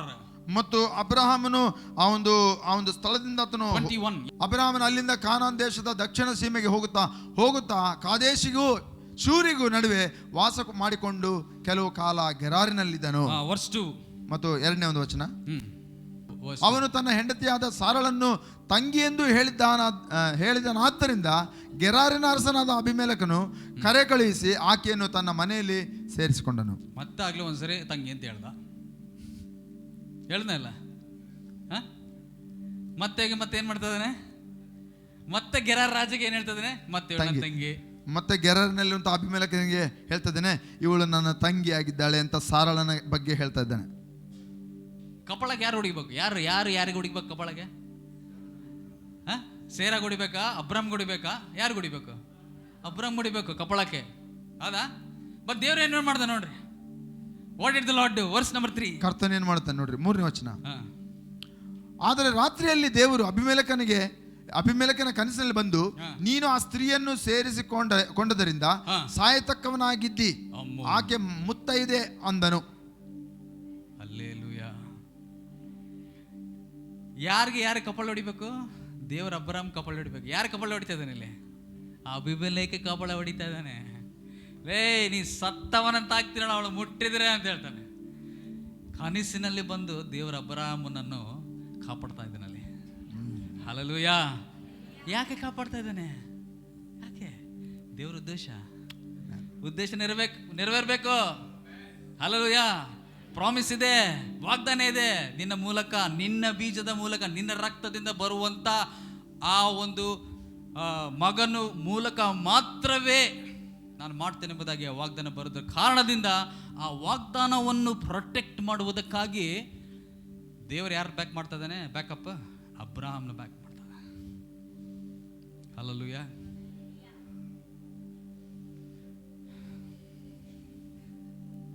The Bible says finally, ಕೊನೆಯದಾಗಿ Bible ಹೇಳ್ತದೆ, ನಮಗೆಲ್ಲರಿಗೂ ಗೊತ್ತು, Abraham bore a child. ಮತ್ತು ಅಬ್ರಹಾಮನಿಗೆ ಮಗು ಆಗ್ತದೆ. And he named him Isaac. ಮತ್ತು ಅವನಿಗೆ ಈಸಾಕನು ಎಂಬುದಾಗಿ ಹೆಸರಿಡುತ್ತಾರೆ. ದೇವರು ಕೊನೆಗೂ ಫೈನಲಿ ಕೂತ್ಕೊಂಡ. ಒಂದು ಪ್ರಾಮಿಸ್ ಆಯ್ತು. ಹಲ್ಲೆಲೂಯಾ. ವಾಗ್ದಾನವು ನೆರವೇರಿಸಲ್ಪಟ್ಟಿತು. Abraham is happy. ಮತ್ತು ಅಬ್ರಹಾಮನು ಈಗ ಸಂತೋಷದಲ್ಲಿದ್ದಾನೆ. Hallelujah, hallelujah, ಸ್ತೋತ್ರಮು. ದೇವರು ಹೇಳ್ತಾನೆ, ಒಂದಿನ ಎಬ್ಬಿಸ್ತಾನೆ, ಅಬ್ರಹಾಮನೇ, take your son and Isaac, offer Isaac a sacrifice. ಮತ್ತು ಒಂದು ದಿನ ಆತನು ಸಂತೋಷದಿಂದ ಉತ್ಸಾಹದಿಂದ ಮಗು ಆಗಿದೆ ಎಂಬುದಾಗಿ ಸಂತೋಷ ಪಡ್ತಾ ಇರಬೇಕಾದ್ರೆ ಒಂದಿನ ದೇವರು ಅವನಿಗೆ ಹೇಳ್ತಾನೆ, ಎದ್ದೇಳು, ಈಸಾಕನ್ನು ತಗೋ, ನಡಿ, ನೀನು ಈ ಒಂದು ಸ್ಥಳಕ್ಕೆ ಹೋಗು ಎಂಬುದಾಗಿ ಹೇಳ್ತಾನೆ. And offer him as A sacrifice. ಮತ್ತು ನಿನ್ನ ಮಗನನ್ನ, ಏಕೈಕ ಮಗನನ್ನ ನೀನು ನನಗೆ ಯಜ್ಞವಾಗಿ ಸಮರ್ಪಿಸು ಅಂತ ಹೇಳ್ತಾನೆ. ಇದೇನಪ್ಪ, ನೀನೇ ಕೊಟ್ಟಿದ್ದು ಮತ್ತೆ ನೀನೇ ಕೇಳ್ತಾ ಇದೀಯ ವಾಪಸ್. Hallelujah. You only have told, you only protected me, you only caused me to give the son, and now you're asking back the son. But the Lord tested Abraham. ಮತ್ತು ಅಬ್ರಹಾಮನನ್ನ ದೇವರು ಪರೀಕ್ಷಿಸಿದನು. Abraham passed the test. ಮತ್ತು ಅಬ್ರಹಾಮನು ಆ ಒಂದು ಪರೀಕ್ಷೆಯಲ್ಲಿ pass ಆದನು. When he is about to put the knife, ಮತ್ತು ಇನ್ನೇನು ಕತ್ತಿಯನ್ನ ಆ ಕುತ್ತಿಗೆಗೆ ಹಾಕಬೇಕು, ತನ್ನ ಮಗನ ಕುತ್ತಿಗೆಗೆ ದೇವರು ಹೇಳಿದನ ಹಾಕು ಅಂತ ಅವಾಗಲೇ ದೇವರು ಹೇಳಿದ ಮೇಲೆ ದೇವರು ಆಲ್ರೆಡಿ ಟೋಲ್ಡ್ ಸ್ಯಾಕ್ರಿಫೈಸ್, ಮತ್ತು ಅವನನ್ನು ನೀನು ಬಲಿಯಾಗಿ ನನಗೆ ಅರ್ಪಿಸಬೇಕು ನಿನ್ನ ಮಗನಂತ ಹೇಳಿಬಿಟ್ಟದು. He said it is done, ಆಯ್ತದು ಮುಗಿಸಿ, he has to do it. ಮತ್ತು ಈ ದೇವರು ಹೇಳಿದ ಮೇಲೆ ಅವನು ಮಾಡಲೇಬೇಕು. Then he has tied his son to the onto the altar. ಮತ್ತು ಆ ಒಂದು ಬಲಿಪೀಠದ ಮೇಲೆ ಮಗುವನ್ನು ಆತನು ಹಾಕಿದನು. And then he took the knife. ಮತ್ತು ಅಲ್ಲಿ ಕತ್ತಿಯನ್ನು ತೆಗೆದುಕೊಂಡನು. He is about to put it. ಮತ್ತು ಇನ್ನೇನು ಅದು ಕತ್ತಿಯನ್ನು ಹಾಕಿ ಅವನನ್ನ ಬಲಿಯಾಗಿ ಕೊಡಬೇಕು. ಅಬ್ರಹಾಮನೇ ನಿಂತುಕೋ. ಹಲ್ಲೆಲೂಯಾ. ದೇವರು ಮತ್ತೆ ಮಾತಾಡ್ದ, ಮತ್ತೆ ಅಬ್ರಹಾಮನ ಸಂಗಡ ದೇವರು ಮಾತನಾಡುತ್ತಾನೆ. Hallelujah, hallelujah. ನೀನು ನಿಜವಾದ ದೇವರ ಸೇವಕ ನೀನು. Hallelujah, amen, hallelujah. And then Isaac came and he fulfilled God's purpose in his life. ಮತ್ತು ಇಸಾಕನು ಅವನು ಸಹ ದೇವರ ಚಿತ್ತವನ್ನು ಅವನು ನೆರವೇರಿಸಿದವನಾದನು. But still not the plan, the purpose of God still not, come to fulfillment. ಮತ್ತು ಆ ದೇವರ ಯೋಜನೆ ಅದು ಇನ್ನೂ ಪರಿಪೂರ್ಣವಾಗಲಿಲ್ಲ. He said, I'm going to make a great nation. ಮತ್ತು ನಿನ್ನನ್ನು ನಾನು ಜನಾಂಗಕ್ಕೆ ಆಶೀರ್ವಾದ ಮಾಡುತ್ತೇನೆ. ಅಬ್ರಾಮ್ ಹೋದ, ಐಸಾಕ್ ಹೋದ, ಅಬ್ರಾಮ್ came Jacob. ಅಬ್ರಾಮ ನಂತರ ಐಸಾಕ ನಂತರ ಈಗ ಯಾಕೋಬನು.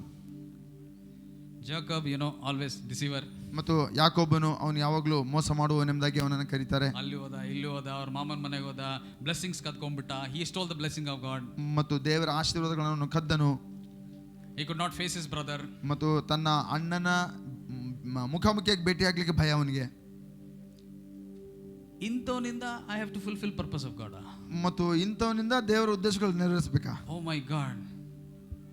But God still looked upon Jacob. ಮತ್ತು ದೇವರು ಆದರೂ ಸಹ ಯಾಕೋಬನನ್ನ ಆತನ ಎದುರು ನೋಡ್ತಾ ಇದ್ದಾನೆ. ಒಂದು ದಿನ he was fleeing from his mama. ಮತ್ತು ಒಂದು ದಿನ ಅವನು ತನ್ನ ಮಾವನಿಂದ ಅವನು ದೂರ ಹೋಗ್ತಾ ಇದ್ದಾನೆ. ಮಾಮನ ಜೊತೆ ಇದ್ದ. how many of you know he was with mama? ಎಷ್ಟು ಜನ ನೆನಪಿದೆ? ಲಾಬಾನ್ ಜೊತೆ, ಆ ಮಾಮನ ಜೊತೆಲಿ ಅವನು ಕೆಲಸ ಮಾಡ್ತಾ ಇದ್ದನು. ಮಾಮ ಜೊತೆ ಒಂದು ಮಗಳು ಇದ್ಲು, ಮಾಮನ ಮಗಳು.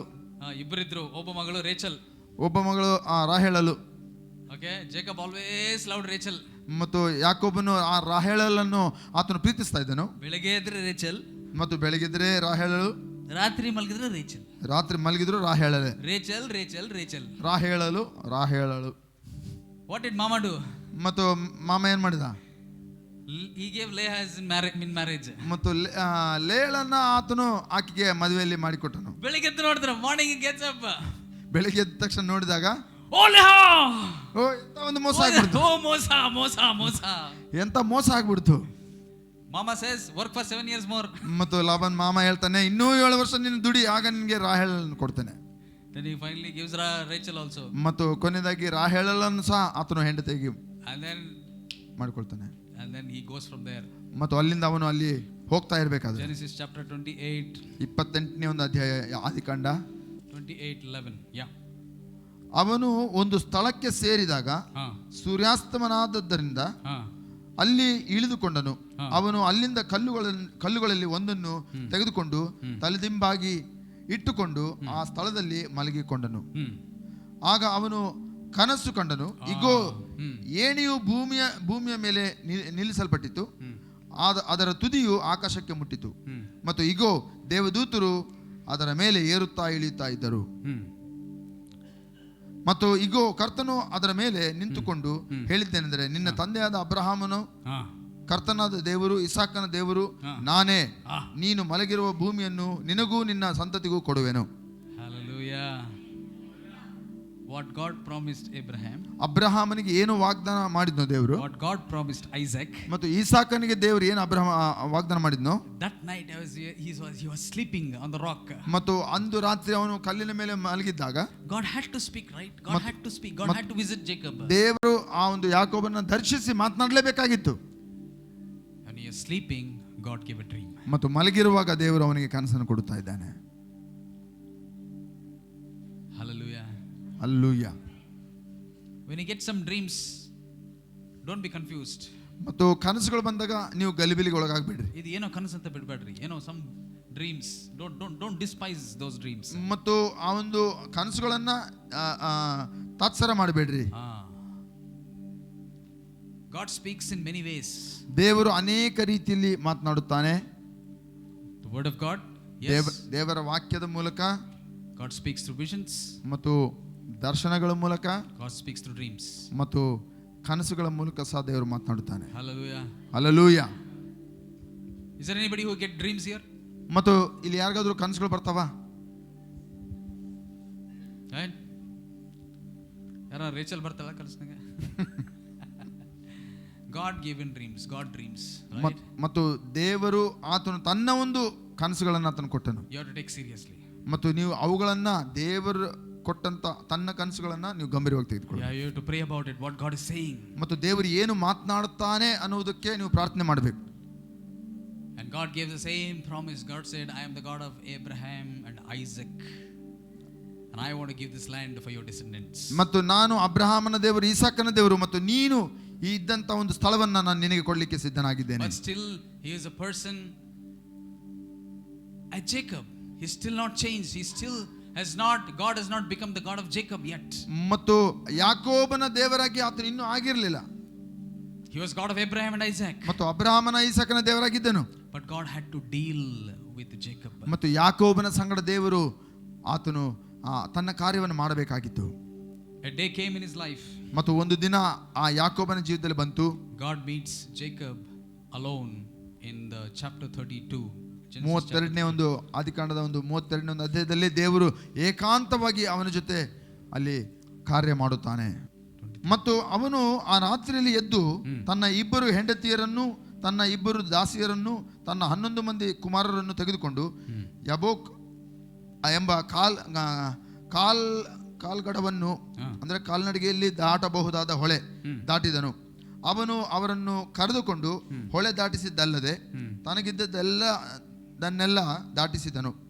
ಆಗ ಯಾಕೋಬನು ಒಬ್ಬನೇ ಉಳಿದಾಗ ಒಬ್ಬ ಪುರುಷನು ಉದಯವಾಗುವವರೆಗೆ ಅವನ ಸಂಗಡ ಹೋರಾಡಿದನು. Jacob had to send away his wife, 2 wives, children, servants, ಎಲ್ಲ ದಾಟಿಸಿದ ಮೇಲೆ ನಂತರ ಮತ್ತು ಒಂದು ಹೊಳೆಯನ್ನ ತನ್ನ ಎಲ್ಲ ಇಡೀ ಕುಟುಂಬ, ಅವರ ದಾಸಿಯರು ಮತ್ತು ಎಲ್ಲ ಒಂದು ಪಶು ಪ್ರಾಣಿ ಎಲ್ಲವನ್ನು ಆತನು ಸಾಗಿಸಿದ ನಂತರ Jacob was alone with ಮತ್ತು ಯಾಕೋಬನು ಏಕಾಂತವಾಗಿ ಆತನು ಆಚೆ ಕಡೆ ಇದ್ದನು.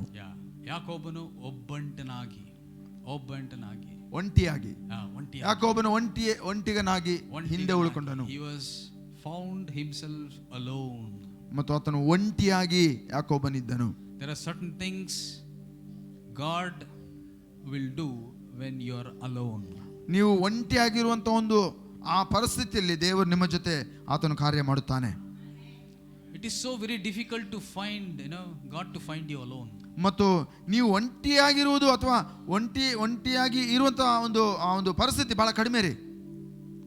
We are with our friends. ನೀವು ಸ್ನೇಹಿತರ ಜೊತೆ ಆದರೂ ಇರ್ತೀರಾ. We are too much with the family. ಮತ್ತು ಕುಟುಂಬದ ಜೊತೆ ಅಷ್ಟು ಬೆರೆತು ಇರ್ತೀರಾ. Or maybe too much in corporate fellowships. ಮತ್ತು ಹೊರಗಡೆ ಬಹಳ ಒಂದು ಜನರ ಜೊತೆ ವ್ಯವಹಾರದಲ್ಲಿ ಇರ್ತೀರಾ. We are preoccupied with our thoughts in our heads and minds. ಮತ್ತು ನಮ್ಮ ಆಲೋಚನೆಗಳಲ್ಲಿ ಆಗಲೇ ಕೆಲವು ಆಲೋಚನೆಗಳಿಂದ ನಾವು ಹಿಡಿಯಲ್ಪಟ್ಟವರಾಗಿ ಯೋಚನೆ ಮಾಡ್ತಾ ಇರ್ತೀವಿ. Our thoughts are planning what is tomorrow. ಮತ್ತು ನಾಳೆ ಬಗ್ಗೆ ಆಗಲೇ ಯೋಚನೆ ಮಾಡ್ತಾ ನಮ್ಮ ಯೋಚನೆಗಳಲ್ಲಿ ನಾವು ಆಗಲೇ ಅದು ಹಿಡ್ಕೊಂಡಂಗೆ ಕೂತ್ಕೊಂಡಿರ್ತೀವಿ. How can I earn money tomorrow? ಮತ್ತು ನಾಳೆ ನಾನು ದುಡ್ಡು ಗಳಿಸಬೇಕಲ್ಲ ಹೇಗೆ ಅನ್ನುವಂತ ಪ್ರಶ್ನೆಯಲ್ಲಿ ಕೂತಿರ್ತೀವಿ. How can I sell that plot tomorrow? ಮತ್ತು ಆ ಒಂದು ಪ್ಲಾಟ್ ಇದೆ ಅದನ್ನು ಸೇಲ್ ಮಾಡಬೇಕಲ್ಲ ಅದು ಹೇಗೆ ಅಂತ ನಾವು ಯೋಚನೆ ಕೂತಿರ್ತೀವಿ. How can I acquire that thing tomorrow? ಮತ್ತು ಆ ಇಂತ ಕೆಲವು ವಿಷಯಗಳನ್ನು ನಾನು ಗಳಿಸಿಕೊಳ್ಳುವುದು ಹೇಗೆ ಅಂತ ನಾವು ಯೋಚನೆ ಮಾಡ್ತಾ ಇರ್ತೀವಿ. Our mind is unrenewed, caught up in too many things of this world. ನಮ್ಮ ಮನಸ್ಸುಗಳು ನೂತನ ಮಾಡಲ್ಪಡದೆ ಮತ್ತು ನಾನಾ ಒಂದು ಲೌಕಿಕ ವಿಷಯಗಳಿಂದ ಅದು ಯೋಚನೆಯಲ್ಲಿ ಸಿಕ್ಕಿ ಹಾಕಿಕೊಂಡಿದೆ. But you have to come to a place where you are alone with God. ಮತ್ತು ನೀವು ಎಂತಹ ಸ್ಥಳಕ್ಕೆ ಬರಬೇಕಂದ್ರೆ ನೀವು ಏಕಾಂತವಾಗಿ ದೇವರನ್ನು ಮುಖಾಮುಖಿಯಾಗಿ ಭೇಟಿಯಾಗುವಂತ ಆ ಒಂದು ಸ್ಥಳಕ್ಕೆ ಬರಬೇಕು. It is a choice that you need to make. ಅದು ನಿಮ್ಮ ಆಯ್ಕೆಯಾಗಿದೆ. ನೀವು ಆಯ್ಕೆ ಮಾಡಿಕೊಂಡು ಆ ಸ್ಥಿತಿಗೆ ಬರಬೇಕು. It doesn't happen automatically. ಮತ್ತು ಅದು ಸುಮ್ಮನೆ ಹಾಗೆ ಆಟೋಮೆಟಿಕಲಿ ಆಗೋದಿಲ್ಲ. You have to make a choice. ನೀವು ಆಯ್ಕೆ ಮಾಡಿ ಉದ್ದೇಶಪೂರ್ವಕವಾಗಿ ಅದನ್ನ ಇಟ್ಕೊಳ್ಳಬೇಕು. You have to dedicate a day or 2 or a week for you to align your thoughts with God. ನಿಮ್ಮ ಆಲೋಚನೆಗಳನ್ನು ಆ ರೀತಿಯಲ್ಲಿ ದೇವರ ಜೊತೆ ಏಕಾಂತವಾಗಿ ಮತ್ತು ಆತನ ಚಿತ್ತಕ್ಕೆ ಆತನ ಯೋಚನೆಗೆ ಸರಿಪಡಿಸಿಕೊಳ್ಳುವಂತ ಒಂದು ಸ್ಥಿತಿಗೆ ಬರಬೇಕು. And then God can download his plan into you. ಆಗ ದೇವರು ತನ್ನ ಉದ್ದೇಶಗಳನ್ನು ನಿಮ್ಮ ಮೂಲಕ ನೆರವೇರಿಸುವುದಕ್ಕಾಗಿ ಆತನು ಡೌನ್ಲೋಡ್ ಮಾಡುತ್ತಾನೆ. Hallelujah. You understood? ನಿಮ್ಗೆ ಅರ್ಥ ಆಯ್ತಾ? And that day God met him. God wrestled with Jacob. ಮತ್ತು ಆ ದಿನ ದೇವರು ಅವನನ್ನು ಭೇಟಿಯಾದಾಗ ಅವನು ಹೋರಾಟದಲ್ಲಿ ಇದ್ದನು. Jacob said, Lord, I will not leave you until you bless me. ಕರ್ತನೇ, ನೀನು ನನ್ನನ್ನು ಆಶೀರ್ವಾದ ಮಾಡುವ ತನಕ ನಾನು ನಿನ್ನನ್ನು ಬಿಡುವುದಿಲ್ಲ. Until Lord you're going to speak to me, I'm not going to leave this place right now. ನೀನು ನನ್ನನ್ನು ಆಶೀರ್ವದಿಸುವ ತನಕ ನಾನು ಈ ಸ್ಥಳವನ್ನು ಇಲ್ಲಿಂದ ನಾನು ಹೊರಟು ಹೋಗುವುದಿಲ್ಲ. You must have that determination. ಮತ್ತು ನಿಮಗೆ ಆ ಒಂದು ಸ್ಥಿರಚಿತ್ತತೆ ನಿಮ್ಮಲ್ಲಿ ಇರಬೇಕಾಗಿದೆ. Hallelujah. Hallelujah. When God met Jacob, Jacob became Israel. ಮತ್ತು ದೇವರು ಯಾಕೋಬನನ್ನು ದರ್ಶಿಸಿದಾಗ ಯಾಕೋಬನು Israel ಆದನು. Hallelujah. Hallelujah. God changed him from being a deceiver, Jacob, to a person. You know, Israel means the other name is Jeshurun, that is the upright one. ಮತ್ತು ಇಸ್ರಾಯೇಲ್ ಅಂತ ಹೇಳುವಾಗ ದೇವರು ಅವನನ್ನು ಯಾಕೋಬ ಇಂದ ಇಸ್ರಾಯೇಲ್ ಎಂಬ ಕರೆದನು. ಮತ್ತು ಇಸ್ರಾಯೇಲ್ ಎನ್ನುವಾಗ ಅದು ಯಥಾರ್ಥತೆ ಅದರ ಒಂದು ಸೂಚನೆ ಆಗಿದೆ ಅಥವಾ ಆ ಹೆಸರಿನ ಅರ್ಥವಾಗಿದೆ. ಜಶೂರನ್ ಎಂಬುದಾಗಿ ಇಸ್ರಾಯೇಲ್ ಎಂಬುದಾಗಿ. From today I'm going to call you Israel. ಮತ್ತು ಇಂದಿನಿಂದ ನಾನು ನಿನ್ನನ್ನು ಇಸ್ರಾಯೇಲ್ ಎಂಬುದಾಗಿ ಕರೆಯುತ್ತೇನೆ. And when Moses met the Lord in the burning bush. ಮತ್ತು ಮೋಶೆ ಆ ಉರಿಯುವಂತ ಪೊದೆಗಳಲ್ಲಿ ದೇವರನ್ನು ಭೇಟಿಯಾದಾಗ God takes 3 names. ದೇವರು 3 ವ್ಯಕ್ತಿಗಳ ಹೆಸರನ್ನು ತೆಗೆದುಕೊಳ್ತಾನೆ. God of Abraham, ಅಬ್ರಹಾಮನ ದೇವರು, Isaac, ಇಸಾಕನ ದೇವರು, Jacob, ಯಾಕೋಬನ ದೇವರು ಎಂಬುದಾಗಿ ಹೇಳ್ತಾನೆ. Hallelujah. Hallelujah. The people of Israel were in bondage for 430 years. 430 ವರ್ಷಗಳ ಕಾಲ ಇಸ್ರಾಯೇಲರು ಆ ಒಂದು ಐಗುಪ್ತ ದೇಶದಲ್ಲಿ ಬಾನಿಸತ್ವದಲ್ಲಿ ಅವರಿದ್ದರು, ಬಂಧನದಲ್ಲಿದ್ದರು. The cry of the people came to the ears of God. ಮತ್ತು ಜನರ ಮೊರೆಗಳು ದೇವರ ಕಿವಿಗೆ ಆತನು ಕೇಳಿಸಿಕೊಂಡನು ದೇವರು. And God in his grace, ಮತ್ತು ದೇವರು ತನ್ನ ಕೃಪೆಯಲ್ಲಿ, in mercy and love, ಮತ್ತು ಆತನ ಕರುಣೆ ಪ್ರೀತಿಯಲ್ಲಿ he visited Moses in the burning bush. ಮತ್ತು ಆ ಒಂದು ಉರಿಯುವಂತ ಪೊದೆಗಳಲ್ಲಿ ದೇವರು ಮೋಶೆಯನ್ನ ಭೇಟಿಯಾದನು. If there was no burning bush, ಮತ್ತು ಅಲ್ಲಿ ಉರಿಯುವಂತ ಪೊದೆ ಇರದೆ ಹೋಗಿದ್ದರೆ Moses would have continued his life as he was continuing taking care of his father-in-law's sheep. ಮತ್ತು ಮೋಶೆ ತನ್ನ ಒಂದು ಕೆಲಸದಲ್ಲಿ ವ್ಯಸ್ತನಾಗಿ ಮಾವನ ಒಂದು ಕುರಿಗಳನ್ನು ನೋಡುವುದರಲ್ಲಿ ಕಾಯುವುದರಲ್ಲಿ ಆತನ ಕಾಲ ಕಳೆಯುತ್ತಾ ಇದ್ದ. But there was, God wanted to bring back that promise of God to fulfillment through the God of Abraham, Isaac and Jacob. ಮತ್ತು ದೇವರು ತನ್ನ ಒಂದು ಉದ್ದೇಶಗಳನ್ನು ಆತನು ಅಬ್ರಹಾಮ, ಈಸಾಕ, ಯಾಕೋಬರ ಮೂಲಕವಾಗಿ ಆತನು ಅದನ್ನು ನೆರವೇರಿಸುವುದಕ್ಕಾಗಿ ಅವರ ಮೂಲಕ ಅದನ್ನು ತಂದನು. We know the story. God used Moses to deliver the people of Israel. ಮತ್ತು ಇಸ್ರಾಯೇಲರನ್ನು ಐಗುಪ್ತದ ಒಂದು ಬಾನಿಸತ್ವದಿಂದ ಆ ದಾಸತ್ವದಿಂದ ಬಿಡಿಸುವುದಕ್ಕಾಗಿ ಮೋಶೆಯನ್ನು ದೇವರು ಉಪಯೋಗ ಮಾಡಿದನು. ನಿಮಗೆ ಕಥೆ ಗೊತ್ತಿದೆ. And then we know the whole story that even there, people are lost in the wilderness for 40 years. ಮತ್ತು ಆ ಜನರು ಅಲ್ಲಿ ಸಹ ನಾವು ಆ ಕಥೆಯಲ್ಲಿ ನಾವು ಮುಂದುವರಿತಾ ನೋಡ್ತೇವೆ. 40 ವರ್ಷಗಳ ಕಾಲ ಅವರು ಇಸ್ರಾಯೇಲರು ಆ ಒಂದು ಅರಣ್ಯದಲ್ಲಿ ಅಲೆದರು ಎಂಬುದಾಗಿ. I just like to read 2-3 scriptures and then close and lead you in prayer. ಮತ್ತು 2-3 ವಚನಗಳು ಓದ್ತಾ ಅದಾದ ನಂತರ ನಾನು ನಿಮಗೋಸ್ಕರ ಪ್ರಾರ್ಥನೆ ಮಾಡುತ್ತೇನೆ. That you and I are chosen and called much before even our great grandfathers, even much before that. ಮತ್ತು ನಮ್ಮ ಅಜ್ಜ ಮುತ್ತಂಜಿದ್ರು ಪಿತೃಗಳು ಹುಟ್ಟುವುದಕ್ಕಿಂತ ಮುಂಚಿತವಾಗಿ ಎಷ್ಟೋ ಹಿಂದೆ ದೇವರು ನಮ್ಮನ್ನು ಆತನು ಆರಿಸಿಕೊಂಡಿದ್ದಾನೆ, ತನ್ನ ಉದ್ದೇಶಗಳಿಗಾಗಿ ನಮ್ಮನ್ನು ಆರಿಸಿಕೊಂಡಿದ್ದಾನೆ. Ephesians 1:4-5 ಮತ್ತು ಎಫೆಸೆ 1:4-5 ನೋಡ್ತೇವೆ. ನಾವು ಪ್ರೀತಿಯಲ್ಲಿದ್ದು ಆತನ ಸನ್ನಿಧಿಯಲ್ಲಿ ಪರಿಶುದ್ಧರು ನಿರ್ದೋಷಿಗಳು ಆಗಿರಬೇಕೆಂದು ಆತನು ಜಗತ್ತಿಗೆ ಅಸ್ತಿವಾರ ಹಾಕುವುದಕ್ಕಿಂತ ಮುಂಚೆ ನಮ್ಮನ್ನು ಕ್ರಿಸ್ತನಲ್ಲೇ ಆರಿಸಿಕೊಂಡನು. ಆತನು ತನ್ನ ಚಿತ್ತದ ದಯಾಪೂರ್ವಕವಾದ ಆನಂದಕ್ಕನುಸಾರವಾಗಿ ಯೇಸು ಕ್ರಿಸ್ತನ ಮೂಲಕ ನಮ್ಮನ್ನು ತನಗೋಸ್ಕರ ದತ್ತು ಪುತ್ರ ಸ್ವೀಕಾರ ಮಾಡುವಂತೆ ಮೊದಲೇ ಸಂಕಲ್ಪಿಸಿದನು. Hallelujah. We've been chosen before the foundation of the world. ಮತ್ತು ಜಗದುತ್ಪತ್ತಿಗೆ ಮುಂಚಿತವಾಗಿ ನಾವು ಆಯ್ಕೆ ಮಾಡಲ್ಪಟ್ಟಿದ್ದೇವೆ. According to his good pleasure. ಮತ್ತು ಆತನ ಒಂದು ಮೆಚ್ಚುಗೆಗಾಗಿ, ಆತನ ಒಂದು ಸಂತೋಷಕ್ಕಾಗಿ. John 15:16. Next. ಮತ್ತು ಯೋಹಾನ 15:16, Yeah. ನೀವು ನನ್ನನ್ನು ಆರಿಸಿಕೊಳ್ಳಿಲ್ಲ, ಆದರೆ ನಾನು ನಿಮ್ಮನ್ನು ಆರಿಸಿಕೊಂಡಿದ್ದೇನೆ. Yes. ನೀವು ಫಲ ಬೀರಬೇಕೆಂತಲೂ ಮತ್ತು ನಿಮ್ಮ ಫಲವು ನಿಲ್ಲಬೇಕೆಂತಲೂ ನಾನು ನಿಮ್ಮನ್ನು ಆರಿಸಿಕೊಂಡಿದ್ದೇನೆ. Hallelujah. The Lord has chosen you. ಮತ್ತು ದೇವರು ತಾನೇ ನಮ್ಮನ್ನು ಆರಿಸಿಕೊಂಡಿದ್ದಾನೆ. And then we will also read Ephesians 1:11 and 12. ಆತನ ಸ್ವಚಿತ್ತದ ಆಲೋಚನೆಗನುಸಾರವಾಗಿ ಎಲ್ಲಾ ಕಾರ್ಯಗಳನ್ನು ಸಾಧಿಸುವ ಆತನ ಉದ್ದೇಶದ ಮೇರೆಗೆ ಮೊದಲೇ ನೇಮಿಸಲ್ಪಟ್ಟವರಾದ ನಾವು ಆತನಲ್ಲಿ ಬಾಧ್ಯತೆಯನ್ನು ಸಹ ಹೊಂದಿದೆವು. ಕ್ರಿಸ್ತನ ಮಹಿಮೆಯು ಸ್ತುತಿಸಲ್ಪಡುವಂತೆ ಆತನಲ್ಲಿ ನಾವು ಮೊದಲು ನಂಬಿಕೆ ಇಟ್ಟೆವು. Hallelujah. And all these verses indicate that God has already chosen you before the foundation of the earth to fulfill the purpose of God in your life through Jesus Christ. ಮತ್ತು ಎಲ್ಲ ವಚನಗಳು ಒಂದನ್ನೇ ನಮಗೆ ಸೂಚಿಸುತ್ತದೆ. ಕ್ರಿಸ್ತನಲ್ಲಿ ಜಗದುತ್ಪತ್ತಿಗೆ ಮುಂಚಿತವಾಗಿ ದೇವರು ನಮ್ಮನ್ನು ಮೊದಲೇ ಆರಿಸಿಕೊಂಡಿದ್ದಾನೆ. ತನ್ನ ಉದ್ದೇಶಗಳನ್ನು ತನ್ನ ಮಹಿಮೆಗೋಸ್ಕರ ನಾವು ನೆರವೇರಿಸುವಂತೆ ಆತನ ಆರಿಸಿಕೊಂಡಿದ್ದಾನೆ. Samson, come. Hallelujah.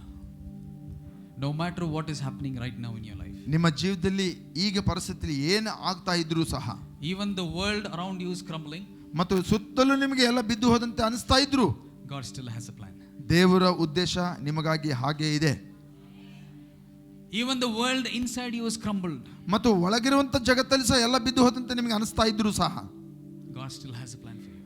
ಆದರೂ ಸಹ ದೇವರ ಉದ್ದೇಶ ನಿಮ್ಮ ಜೀವಿತಕ್ಕಾಗಿದೆ.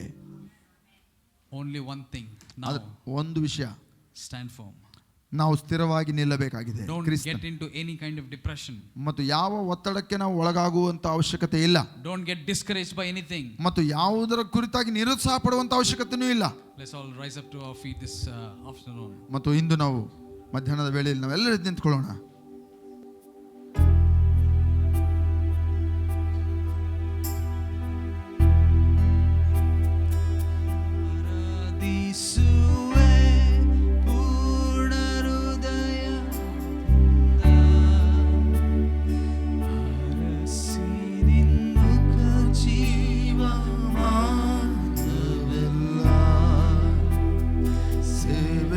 ಮಾಡುವೆ ನೀನೇ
ಕರ್ತನೇ, ನಾನು ನಿನಗೆ ಸಮರ್ಪಿಸ್ತೇನೆ, ಸಮಸ್ತವನ್ನು ಸಮರ್ಪಿಸ್ತೇನೆ.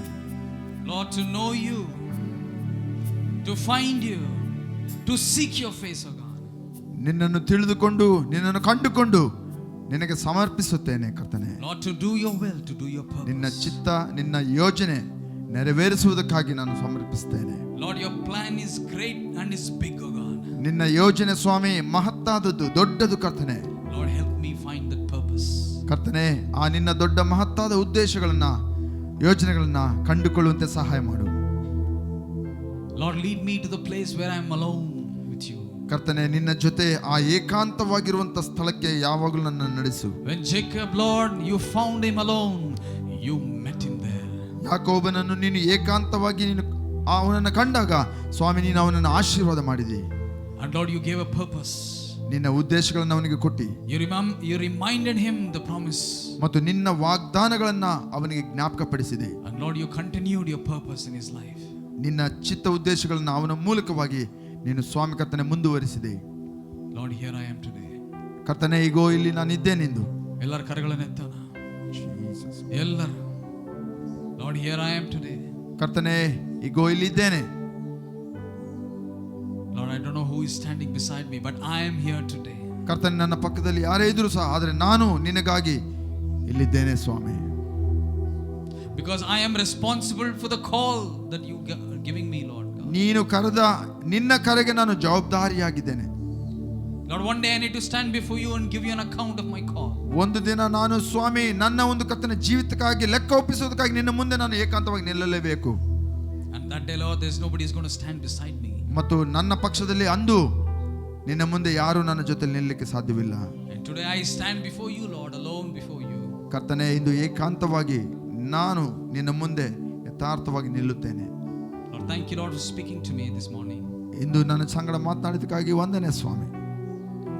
Lord, dedicate my life and my time. ನನ್ನ ಸಮಯ, ನನ್ನ ಜೀವಿತ, ಬದುಕನ್ನು ಸಮರ್ಪಿಸ್ತೇನೆ, ನಿನಗೆ ಸಮರ್ಪಿಸ್ತೇನೆ. Lord, one thing I know that you will fulfill your purpose in my life. ಕರ್ತನೆ, ಒಂದು ಖಚಿತವಾಗಿ ಗೊತ್ತು, ನೀನು ನಿನ್ನ ಉದ್ದೇಶಗಳನ್ನ, ಯೋಚನೆಗಳನ್ನ ನನ್ನ ಜೀವಿತದಲ್ಲಿ ನೆರವೇರಿಸುತ್ತೀ. Thank you, Lord. ವಂದನೆ ಸಹ. I give you all the glory, all the honor and praise.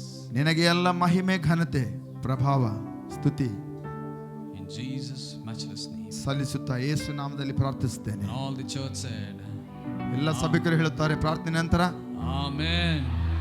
Amen. Amen. Amen.